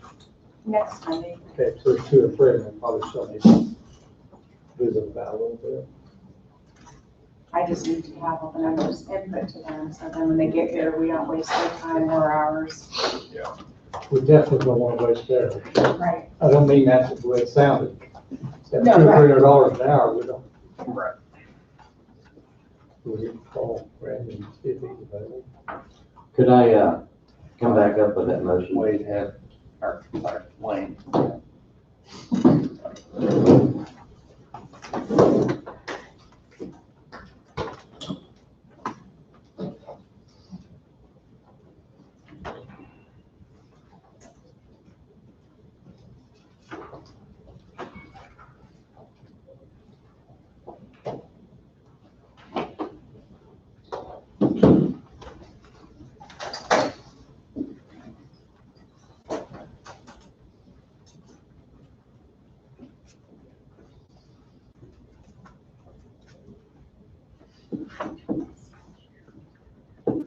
Wade's, or Wayne, that's, there's that word.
ahead, Wayne, you're in. Okay. If I may take just a few minutes on the Matthias Lake, this has been an ongoing problem for 40 years for Forest. I totally realize that ever since I've been here for over 14 years, it was the first thing that popped up. And I've had 2 public meetings. I've had multiple other meetings. We even had decisions by a former county attorney, Doug, basically addressing a letter to the township boards. There's been a lot of people involved. Last year, we were not able to work on the project because of the flooding, so we were not able to do or start the plan that we had in place. Phase 1 is doing what we're proposing, and that is taking all the water that's on Forest side of Navy Road and actually stopping all the pipes that come from Matthias Lake. Instead of that water transferring over to Forest side, we stop, we take those pipes out, and we only deal with water that's on Forest side. And so that way we don't get the Matthias Lake equation. And then we take that water and we take it all the way down there to Wolf Creek. That's phase 1. Phase 2 and phase 3 is going to take input from the landowners because it's off right away. And phase 2 is going to be basically that Matthias Lake drainage, that it must be changed back to its original course, which goes back out to the southeast corner. Okay. And then you're also going to take the water that's just north of it, and you're going to have to be able to transfer that water into Matthias Lake as a storage pond. That's phase 2. Phase 3 is that ditch that was already said, that was already basically determined that it's the township that will make the difference. You know, people want to make change, but it's going to take other people to make that change. I cannot make change. I cannot go off right away to take care of the issues that's causing the flooding in that area. There's virtually no drainage as far as drop in elevation. That's flat ground. And this has been studied for well over 40 years. I got a file this thick. Multiple engineers have reviewed it and have come up with recommendations. This is the best recommendation that we have, but it's going to take time to do it. And I know after 40 years, it seems like nothing's been done. I totally understand that. But at the end of the day, I think we are doing something. Right now, we're going to have, even in phase 1, we're going to have well over $120,000, $130,000. That's what I said 3 years ago, just in phase 1. That's going to be purchasing the structures and also doing the work. So there's a tremendous amount of commitment on the county's part invested in what we can do within our right of way. And so we are making a difference. People may not see it, but change does come slow. This did not happen overnight. This has been 40 years. And so we're trying to make a difference. I think we're making more of a difference now than we ever have in the past. So when phase 1 is completed, everybody will be able to see that difference. I believe so. Yeah. I really believe so. I think you're going to see it, but it's not going to take care of everything. It has to be 3 phases, and you must take care of the Matthias Lake equation, and you must take care of that drainage that's just on the east side of Matthias Lake. That drainage must be able to be opened up as was originally intended over 50-some years ago, that it was not maintained. I agree that it's been an ongoing issue for a lot of years. I drove out there as a kid. I mean, it's always flooded out there. It's always flooded out there. But I go back to, or I think sometimes that there's projects that might be better off in the hands of each contractor, a dirt contractor. That way, if it's bid out there, you got a solid number. He's committed to a time frame, and if it rains for 6 months, you can't hold him to it. But by the same token, when it does dry, you got your crews busy elsewhere because it was too rainy here and now it's dry there. I assume that's sometimes your issue. If I had the same issue. Well, our problem last year was basically the rain. Right. This year, we're building the landfill cell. So Right. as soon as we get done with the cell, we'll be over on Oxen to finish that ditch, and we'll be over there on Native to start that ditch. So that's our schedule. That's just my take on it. If the weather allows it, there'll be a lot of things happening there this year, it'll be a plus. I believe so. I believe that's where we're going to be at. So, with that, what I asked was just a little bit of time to come back. I have 2 bids. This would be for the asphalt approaches. This would be the pavement repair on Bridge 106. This is on 12th Road between F and G. This is one of the projects that we're doing basically the repairs on the bridge. But as we have removed that 5 inches of asphalt, 5 to 6 inches, it averaged about 5. As we had removed that asphalt, we actually had taken that grade from the approaches back down to the original gravel that was there. So what we had to do is look back at 100 feet on both sides of the approaches, excavate that down, and proposing 8 inches of AB3, 6 inches of asphalt for both ends. So 100 feet on both ends, 200 feet total. That would bring us back up to a structural grade pavement coming into the bridge. And so what we had is I had a bid from the contractor as a change order. That was $49,519.73. And I have a bid from Kilo Construction for the same amount of work for $40,240. So I'm asking that the commission would take and approve the motion to award to Kilo Construction for the work of $40,240 to be paid out of special highway fund, as it was an unexpected project for us. The motion 2020-39, based upon the recommendation of the county engineer, move to approve the bid from Kilo Construction of Otto, Kansas, in the amount of $40,240 for approach pavement repair on bridge number 106, 12th Road between Fauna and Gardner. As 2 bids are received, the location and regional service availability was considered for Kilo Construction Inc. of Otto, Kansas as the best bid. Funds to be paid from the special highway fund.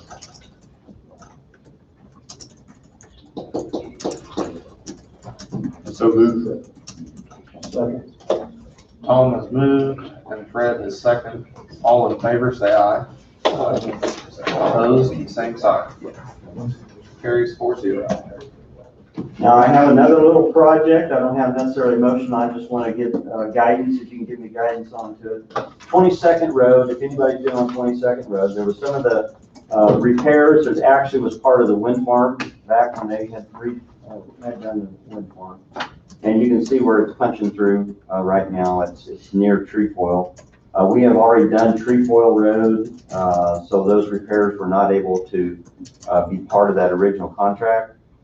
So they'd have to come back as they are doing some asphalt work in the Burlington area. So Kilo is going to be around that area. I asked them to give me a bid onto it. The only other one that I can think of at this point is I could get bids from Bettis to do the same thing, or APAC Shears. But the bid I have would be just under $20,000. Once again, I'm not giving you the number, but just under the $20,000 mark is where that's at. The 2 separate areas there, just west of Trefoil in the westbound lane. Yes, there's 2 in westbound and 1 in the eastbound. Yeah, westbound lane 13 by 78, 13 by 51, and the eastbound is 13 by 57 is what we're looking at. So mine would be, if you would allow me, I could bring that in, or go ahead and award that to Kilo. Or if you'd like, I would take it back into, I think at this point, what I'd like to do is probably just take the informal bids and see what my price per ton would be. Since you're at the $20,000 level, I think it's strongly suggest getting bids for it. Yes, I believe so too, after this discussion. So, all right, so that's all I have. Unless you have any questions. You know, looking at the Neosho Bridge, if they brought out an awful lot of it, I only found one location where when they were jackhammering, they went through the bridge. Mm-hmm. And last time I talked to John, he didn't expect, at that time, didn't expect to find any issues where to create a change order, but I haven't talked to John this week either. As far as the change order on that one would be just the the amount of patching, but I don't have the numbers yet. Initially, we were thinking that it was gonna be under that amount for that change. The last time I talked to him, he wasn't discovering anything outside the original proposal. Yes. And everything's within the, mostly within the top layer to I revise. only seen one area that popped. I walked a couple times. Now, the one thing that they're gonna have though, and I visited with him here last week, Friday actually, is all the spray painting on the walls. The issues there is when he cleans that off, he's not necessarily cleaning it off with a sandblaster. He's cleaning it off with a, it's more like a clay type rock aggregate type thing. It's more of a polishing, type, aggregate. But, so my problem is that now what you're gonna do is all that paint, you're gonna put a polymer over the top of it. So now it's not gonna wear off. So that would be the issue there. But, hopefully he'll be able to get as much as he can off. I asked him to do so. That's all I have. Thank you. Right there.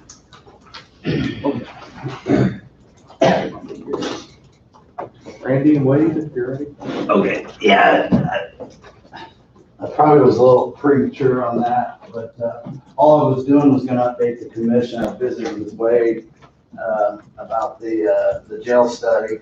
I did visit with the architect this morning. We're proceeding with getting the information that he wants, data, statistics, numbers, housing population, salary information, number of personnel, jail-oriented stuff. As well as he asked me this morning about getting some courthouse designs and improvements that we've done over the last, say, 10 years, so they kind of get an idea of the courthouse.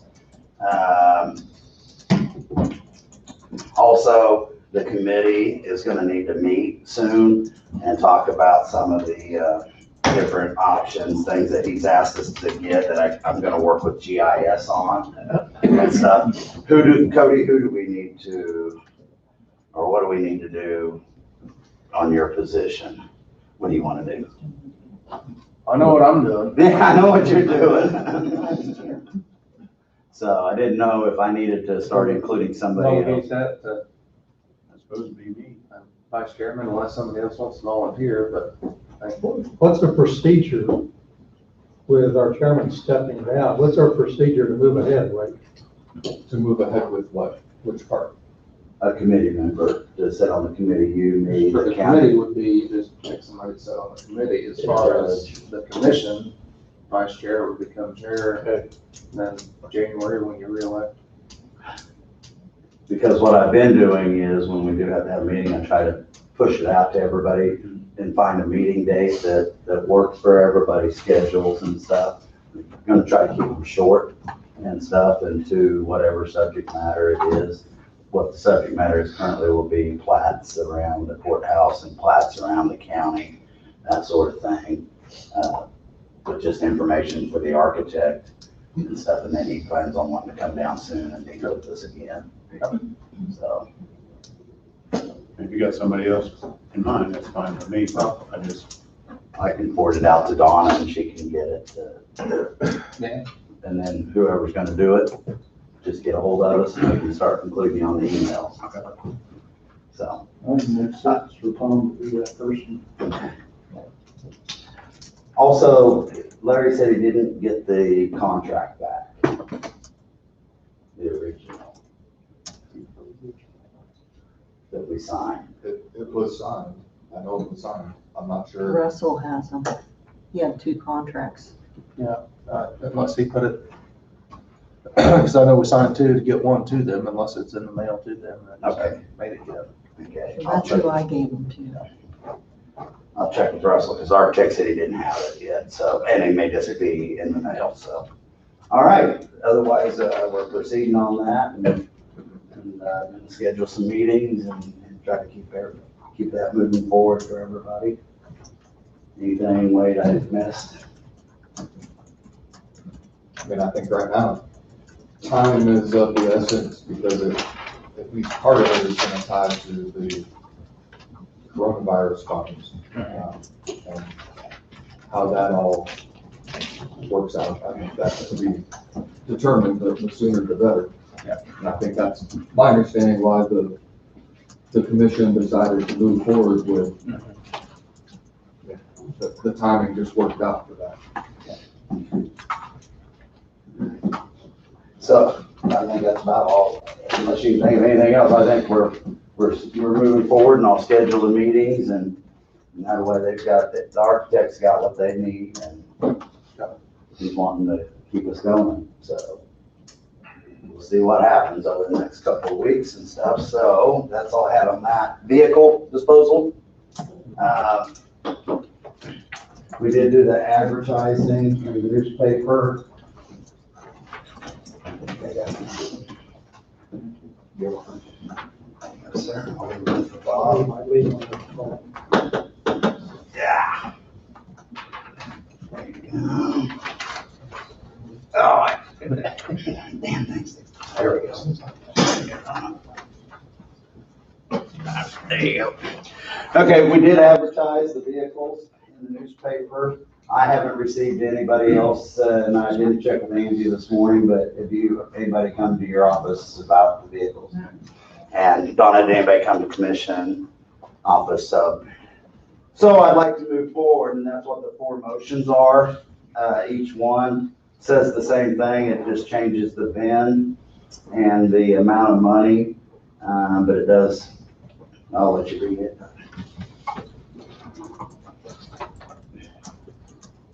There you go. Thank you. I tried to make enough copies. On the recommendation of the county sheriff, move to approve the county sheriff's request to find that 2014 Dodge Ram pickup, then ending in 323569, mileage of 156,986 is no longer required or cannot prudently be used for public purposes of Coffee County, and as such should be disposed of by trade-in, Cromartie Ford in Burlington. 7, is it Cromartie Ford or Cromartie Chevrolet? Oh, that she messed up. That should be Cromartie, you're right, Cromartie Chevrolet. The 3 new ones are Chevrolet. Yeah. Trade-in the Cromartie Chevrolet of said property was made at the county commission meeting held June 29th of 2020, and published on the July 2nd and July 9th in the official county newspaper. So moved. Second. Tom has moved and Don has seconded. All in favor? Opposed? Same sign. Carries 4-0. Okay. On the recommendation of the county sheriff, move to approve the county sheriff's request to find that 2013 Dodge Charger, then ending in 684840, mileage of 119,514, is no longer required or cannot prudently be used for public purposes of Coffee County, and as such should be disposed of by trade-in to Cromartie Chevrolet, Burlington, Kansas, for the amount of $3,500. Decision of the board's intention to dispose of said property was made at the county commission meeting held June 29th of 2020 and published on July 2nd and July 9th in the official county newspaper. I'll move. Fred has moved. Second. Tom is second. All in favor? Aye. Opposed? Same sign. Motion carries 4-0. Upon the recommendation of the county sheriff, move to approve the county sheriff's request to find that 2016 Dodge Charger, then ending in 150976, the mileage of 138,787 is no longer required or cannot prudently be used for public purposes of Coffee County, and as such should be disposed of by trade-in to Cromartie Chevrolet, Burlington, Kansas for $6,000. The decision of the board's intention to dispose of said property was made at the county commission meeting held June 29th of 2020 and published on July 2nd and July 9th in the official county newspaper. So moved. Second. Don has moved. Fred is second. All in favor? Aye. Opposed, same sign. Motion carries 4-0. Upon the recommendation of the county sheriff, move to approve the county sheriff's request to find that 2012 Ford F-150, then ending in 87159, with a mileage of 131,775, is no longer required or cannot prudently be used for public purposes of Coffee County, and as such shall be disposed of by trade-in to Cromartie Chevrolet, Arlington, Kansas, for $7,000. Decision of the board's intention to dispose of said property was made at the county commission meeting held June 29th, 2020, and published in the July 2nd and July 9th in the official county newspaper. So moved. Tom was moved, Second. Don is second. All in favor? Opposed? Same sign. Motion carries 4-0. I'll get the titles to Angie to sign, or do you sign them? One. Either one. I've got 3 of the titles. On the 4th title, there was an error on it that they're gonna have to fix. So whatever your choice is, Mr. Chairman, as far as. Okay. All right. I think that's all I got. I think we're moving right along. Had a busy weekend, had a house fire last night down in Leroy that we're investigating, working on it with the fire marshal's office and stuff, so hopefully we won't have any more fires. Too hot. So, my bubbly. Thank you, Randy. Thank you, sir.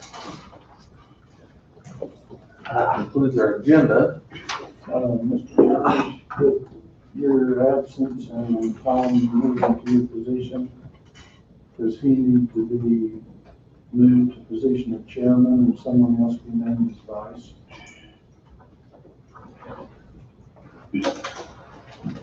I would assume so. How many more meetings do you have? I'll be here next week. So I'll do it next week. Next week. Are we still chairman until? Yeah. Sounds good. Wade, do you have anything for roundtable?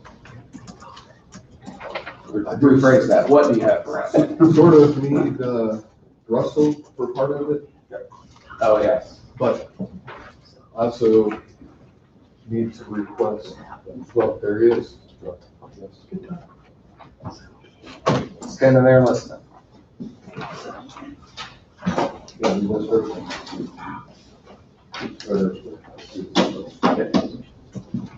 Hey, Russell. Randy said that Goldberg didn't get their signed contract. Yeah, it should be on there. I've emailed them, so. Scanned it.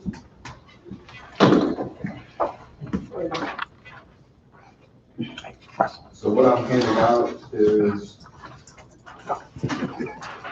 in essence, an extension of the prior emergency order, the resolution under the local public health for the statewide disaster declaration, I guess is what it's called. And Russell and I have talked about this several times. I changed it several times. Initially I had, and I'll back up, the existing order is scheduled to expire in 3 days on the 16th.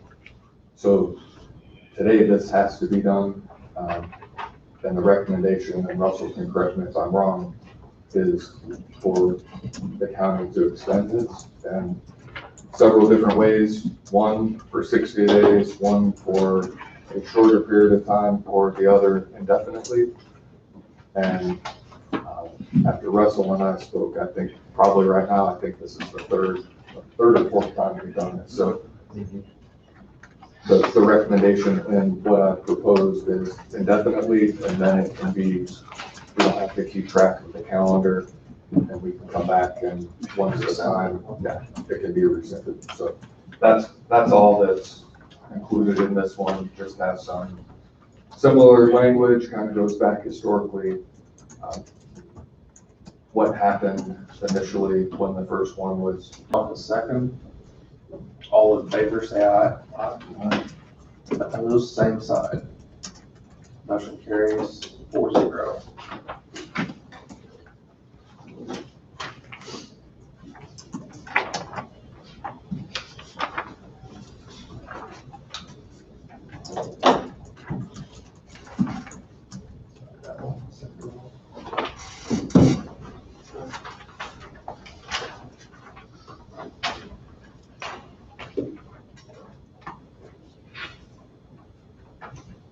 So now what I just handed you is another resolution. This is for the creation of a special revenue fund for the CARES Act coronavirus relief funds within the county, in section 801. And then under Kansas law as it's delegated that. So take a look at it, and I believe Russell indicated that the possibility of those funds actually showing up in Coffee County is within the next several days. They indicated a couple of weeks ago, and I don't know if their timeline has changed, they indicated they hope to start transferring money as soon as the 15th. So that's why this I felt it was appropriate to bring this before the board today. This would be 857? Yes, correct.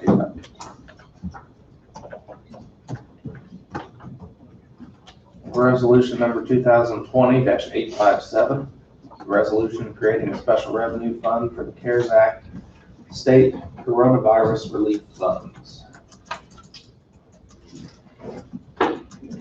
So moved. Don has moved. Second. Tom is second. All in favor, say aye. Aye. Opposed, the same sign. Motion carries 4-0.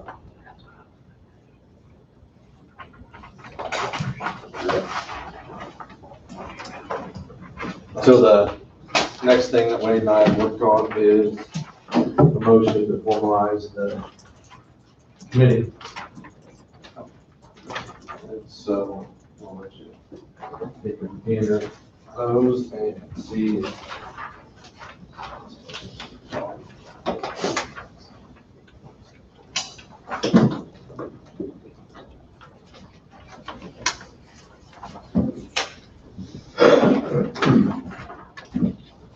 See if that wording is what the commission had on it off.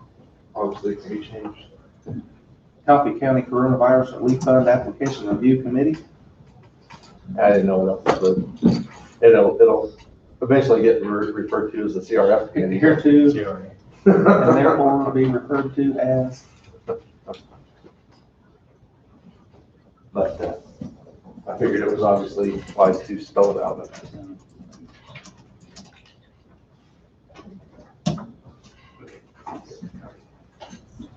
CCR.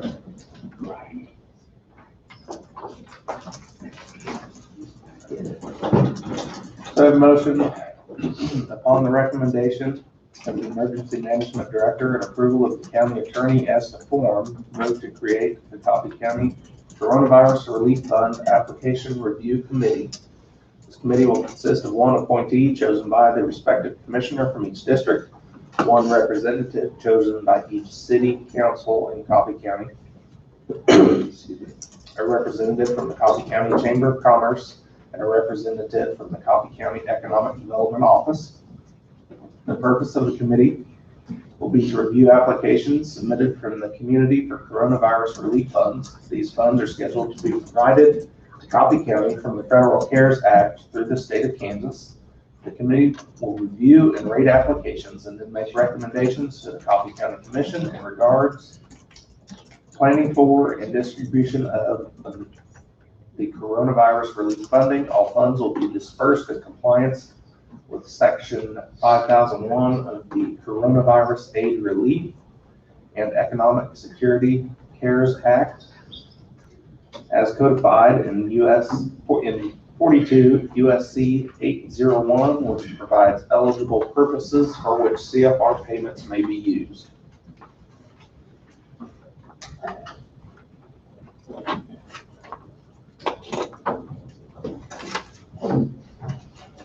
I'll move. Tom has moved. Fred has second. All in favor, say aye. Aye. Opposed, same sign. Motion carries 4-0. Then I think the other topic that we need to discuss on that is the recommendation from everybody in the state is to hire an accounting firm. And I think in talking with Angie and Karen both, they both agree with that. And how if that is the commission's desire. How do you want us to proceed with that? Do you, I think Angie talked to our auditor, if you want to share what he said. Yeah, I contacted the auditor and they are not in a position where they can help us because they do the audit and our budget stuff. So he So it'd be like a recommended, conflict. right, he recommended, That budget can go. well, I think the policy says that you can, if it's for professional services, you can go ahead, I believe.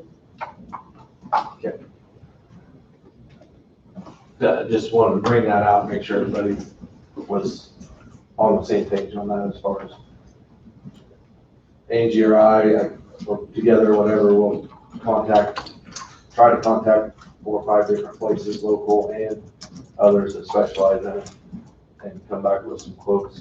I know Lisa's a CPA, but I don't know, Yeah. what's her name? Boyd. Oh, he's just a public accountant, he's not a CPA. Yeah, Sarah Stockwell. Yes, sir. I think she was also. I think so too. I'd probably give, I've got local CPA. Ask local if we can, but if a neighboring county's using someone that. Well, there's, Wording isn't different, and then Right. somewhere later on down the road, someone says, oh, well, if I would have known it was this, I could have. So that way, internal consistency, what everybody gets is the same, and then whoever ends up being the best candidate can go off of that piece of paper. It's pretty specific from what I understand how this, whether the money has to go back or whether it gets dispersed the right way it's key on the accounting side of it, that it's done the right way. So we want to make sure whoever it is has the competency and capability to meet the needs of this particular fund. and it clearly says that you're able to pay for them out of this. Right. So it's not, That's what I was gonna ask you, is that cost comes out of the 1.7. yes. I don't know if they'd be interested or not, but there's 2 CPAs in Lebo. Okay. If you picked up the last 35 minutes of it, is there appear to be many options, and the way that I call it, for lack of better wording, the Kevin Bacon rule, as long as you can go several layers back to a COVID-related source. And so like, one example that I think what he's talking about is, if you, in that email I sent, there's different slideshows, and so for just one example, the Department of Ag had their slide set, and they went through some of their ideas for funding options. And well, I'll give 2, which one doesn't affect us, but one was like a local locker plant. They said a lot of the locker plants, their choke point is freezer space. And if they had more freezer space, they could process a lot more animals.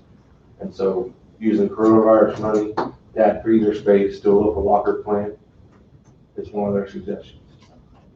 And so another one that they suggested was, and this might be a bit of a reach, I think, but one they suggested was manpower to look for an auction all over the state. I think is boosting the broadband capacity.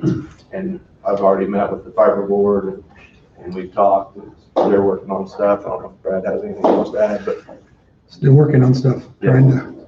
So that, and telemedicine to the hospital, you know, I've shared all the information I have so far with the hospital, and like I said, the reach can be pretty, like I could see,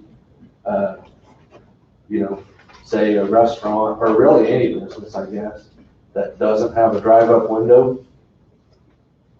Funds to help put up a drive-up window to help with the curbside touch, you know, being able to serve people whatever their product is, whether it's food or something else.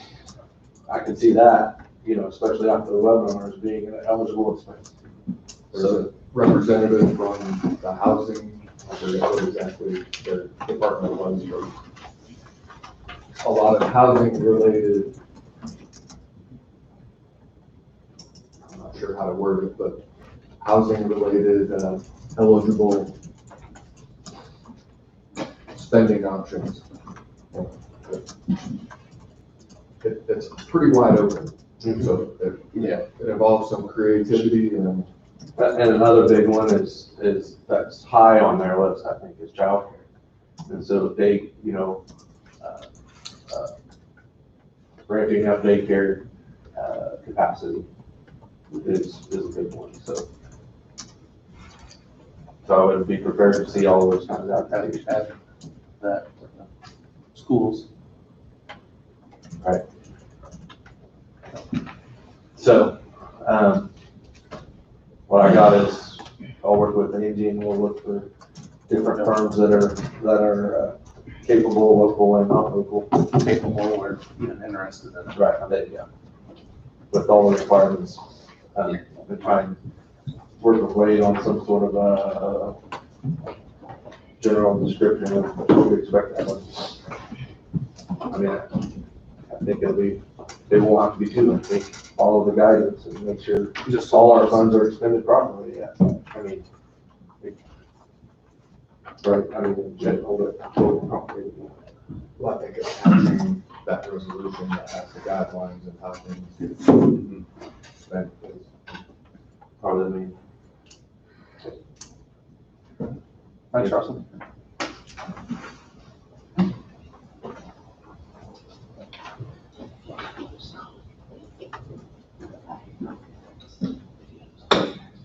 still on there. Still on you. You said the next word earlier, so. I need to request a motion from the commission to recess into executive session for consultation with the county counselor to discuss potential county litigation for matters deemed privileged under the attorney-client relationship exception to the Kansas Open Meetings Act, that's KSA 754319 B2, myself and the commission, and for 10 minutes. So moved. John was moved. Second. On the second, all in favor, say aye. Aye. Opposed, same sign. Motion carries 4-0. We'll go in at 11:26 for 10 minutes.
I told my Angie, I'd have to start saying Angie K.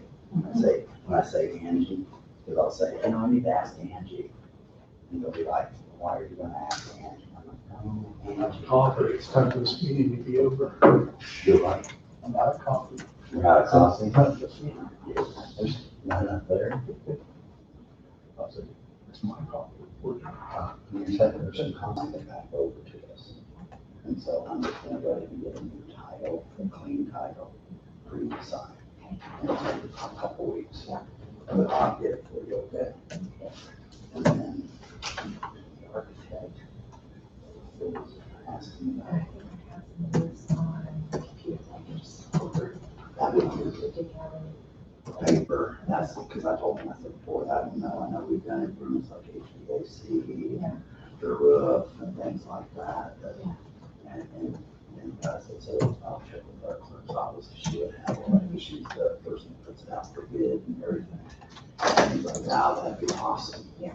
And stuff, so we can start putting our package together. They want to look at any renovation work because that affects the age of the courthouse, you know, as far as improvements go and helping. You know, this overall. And so, yeah, so I told him I would get the courthouse designs. I've got some of the jail designs and stuff somewhere. I don't know where they're at, but I can find them. Yeah, and then, the modern era, the remodel. Yeah, well, the modern era did the remodel and stuff. We got a set of the plans with the way they shot the HVAC in and everything. So we should have that and stuff then.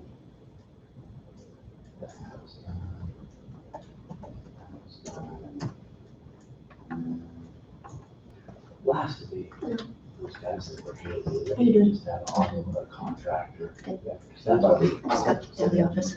Yeah, well, Larry said he didn't really send them, but that their potential contractor, they did a lot of work for them. And so they wanted to look at, kind of get a feel for it. Right. And that's much longer than having conversations. 36, I think. I'll go and check my box. Okay, sounds good. Oh, really?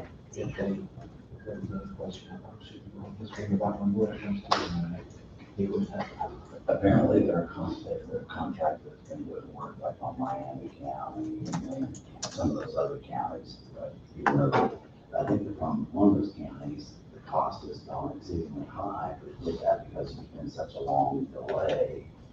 And so inflation has, you know, steel prices and concrete prices have gone high. Anything on that other than?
They're gonna do 2 years on expire, that gives them.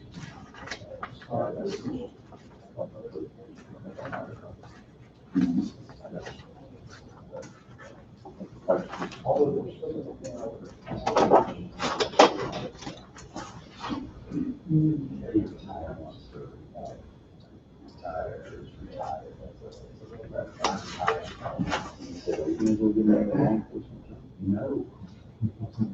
Retirement is time. You never go back into the line of work. Or, you know,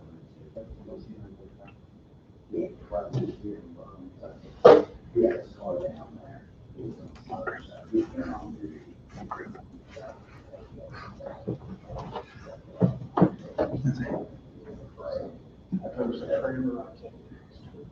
No.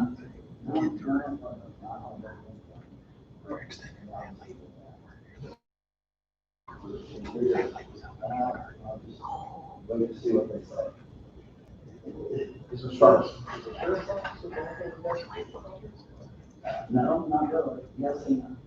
We are assisting the fire marshal's office and the court. No, I don't think so. We We did.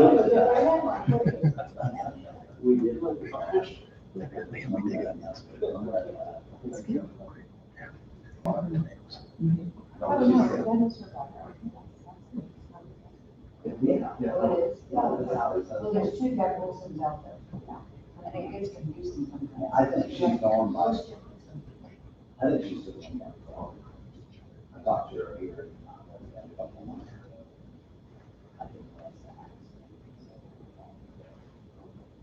Yeah. I didn't know.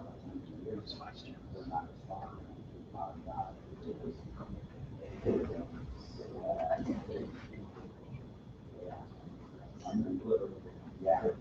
I remember.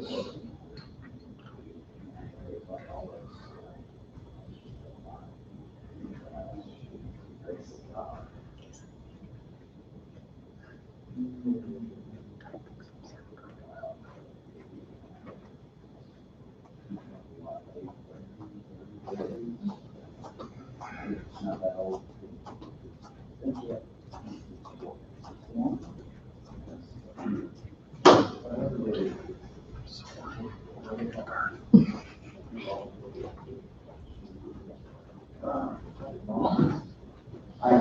There they are.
Back in, anything else for roundtable, Wade?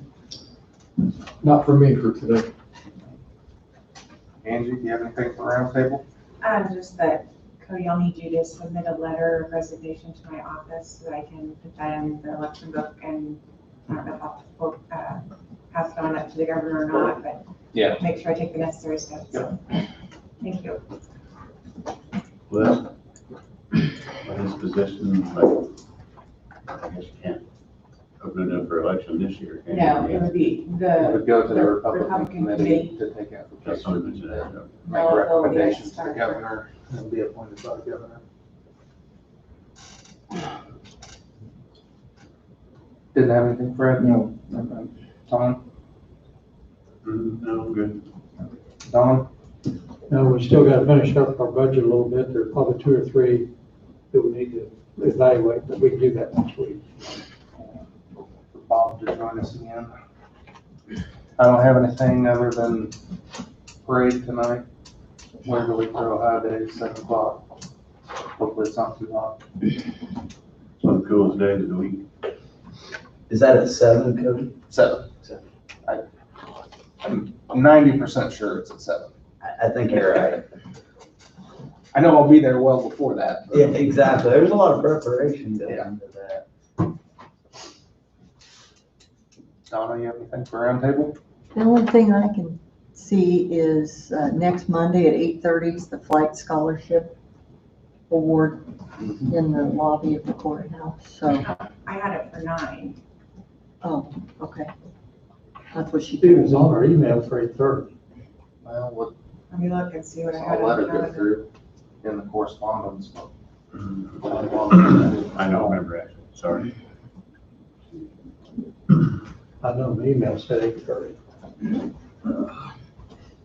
So do you want me to put it back to 8:30 then? Well, if the letters went out to everybody, see what time it says on the. I didn't look at the time on the 3 letters, but I just Yeah, I saw the reminded, letters. our email's 8:30.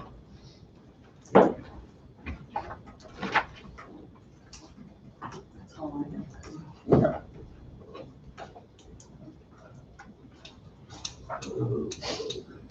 Adjourn.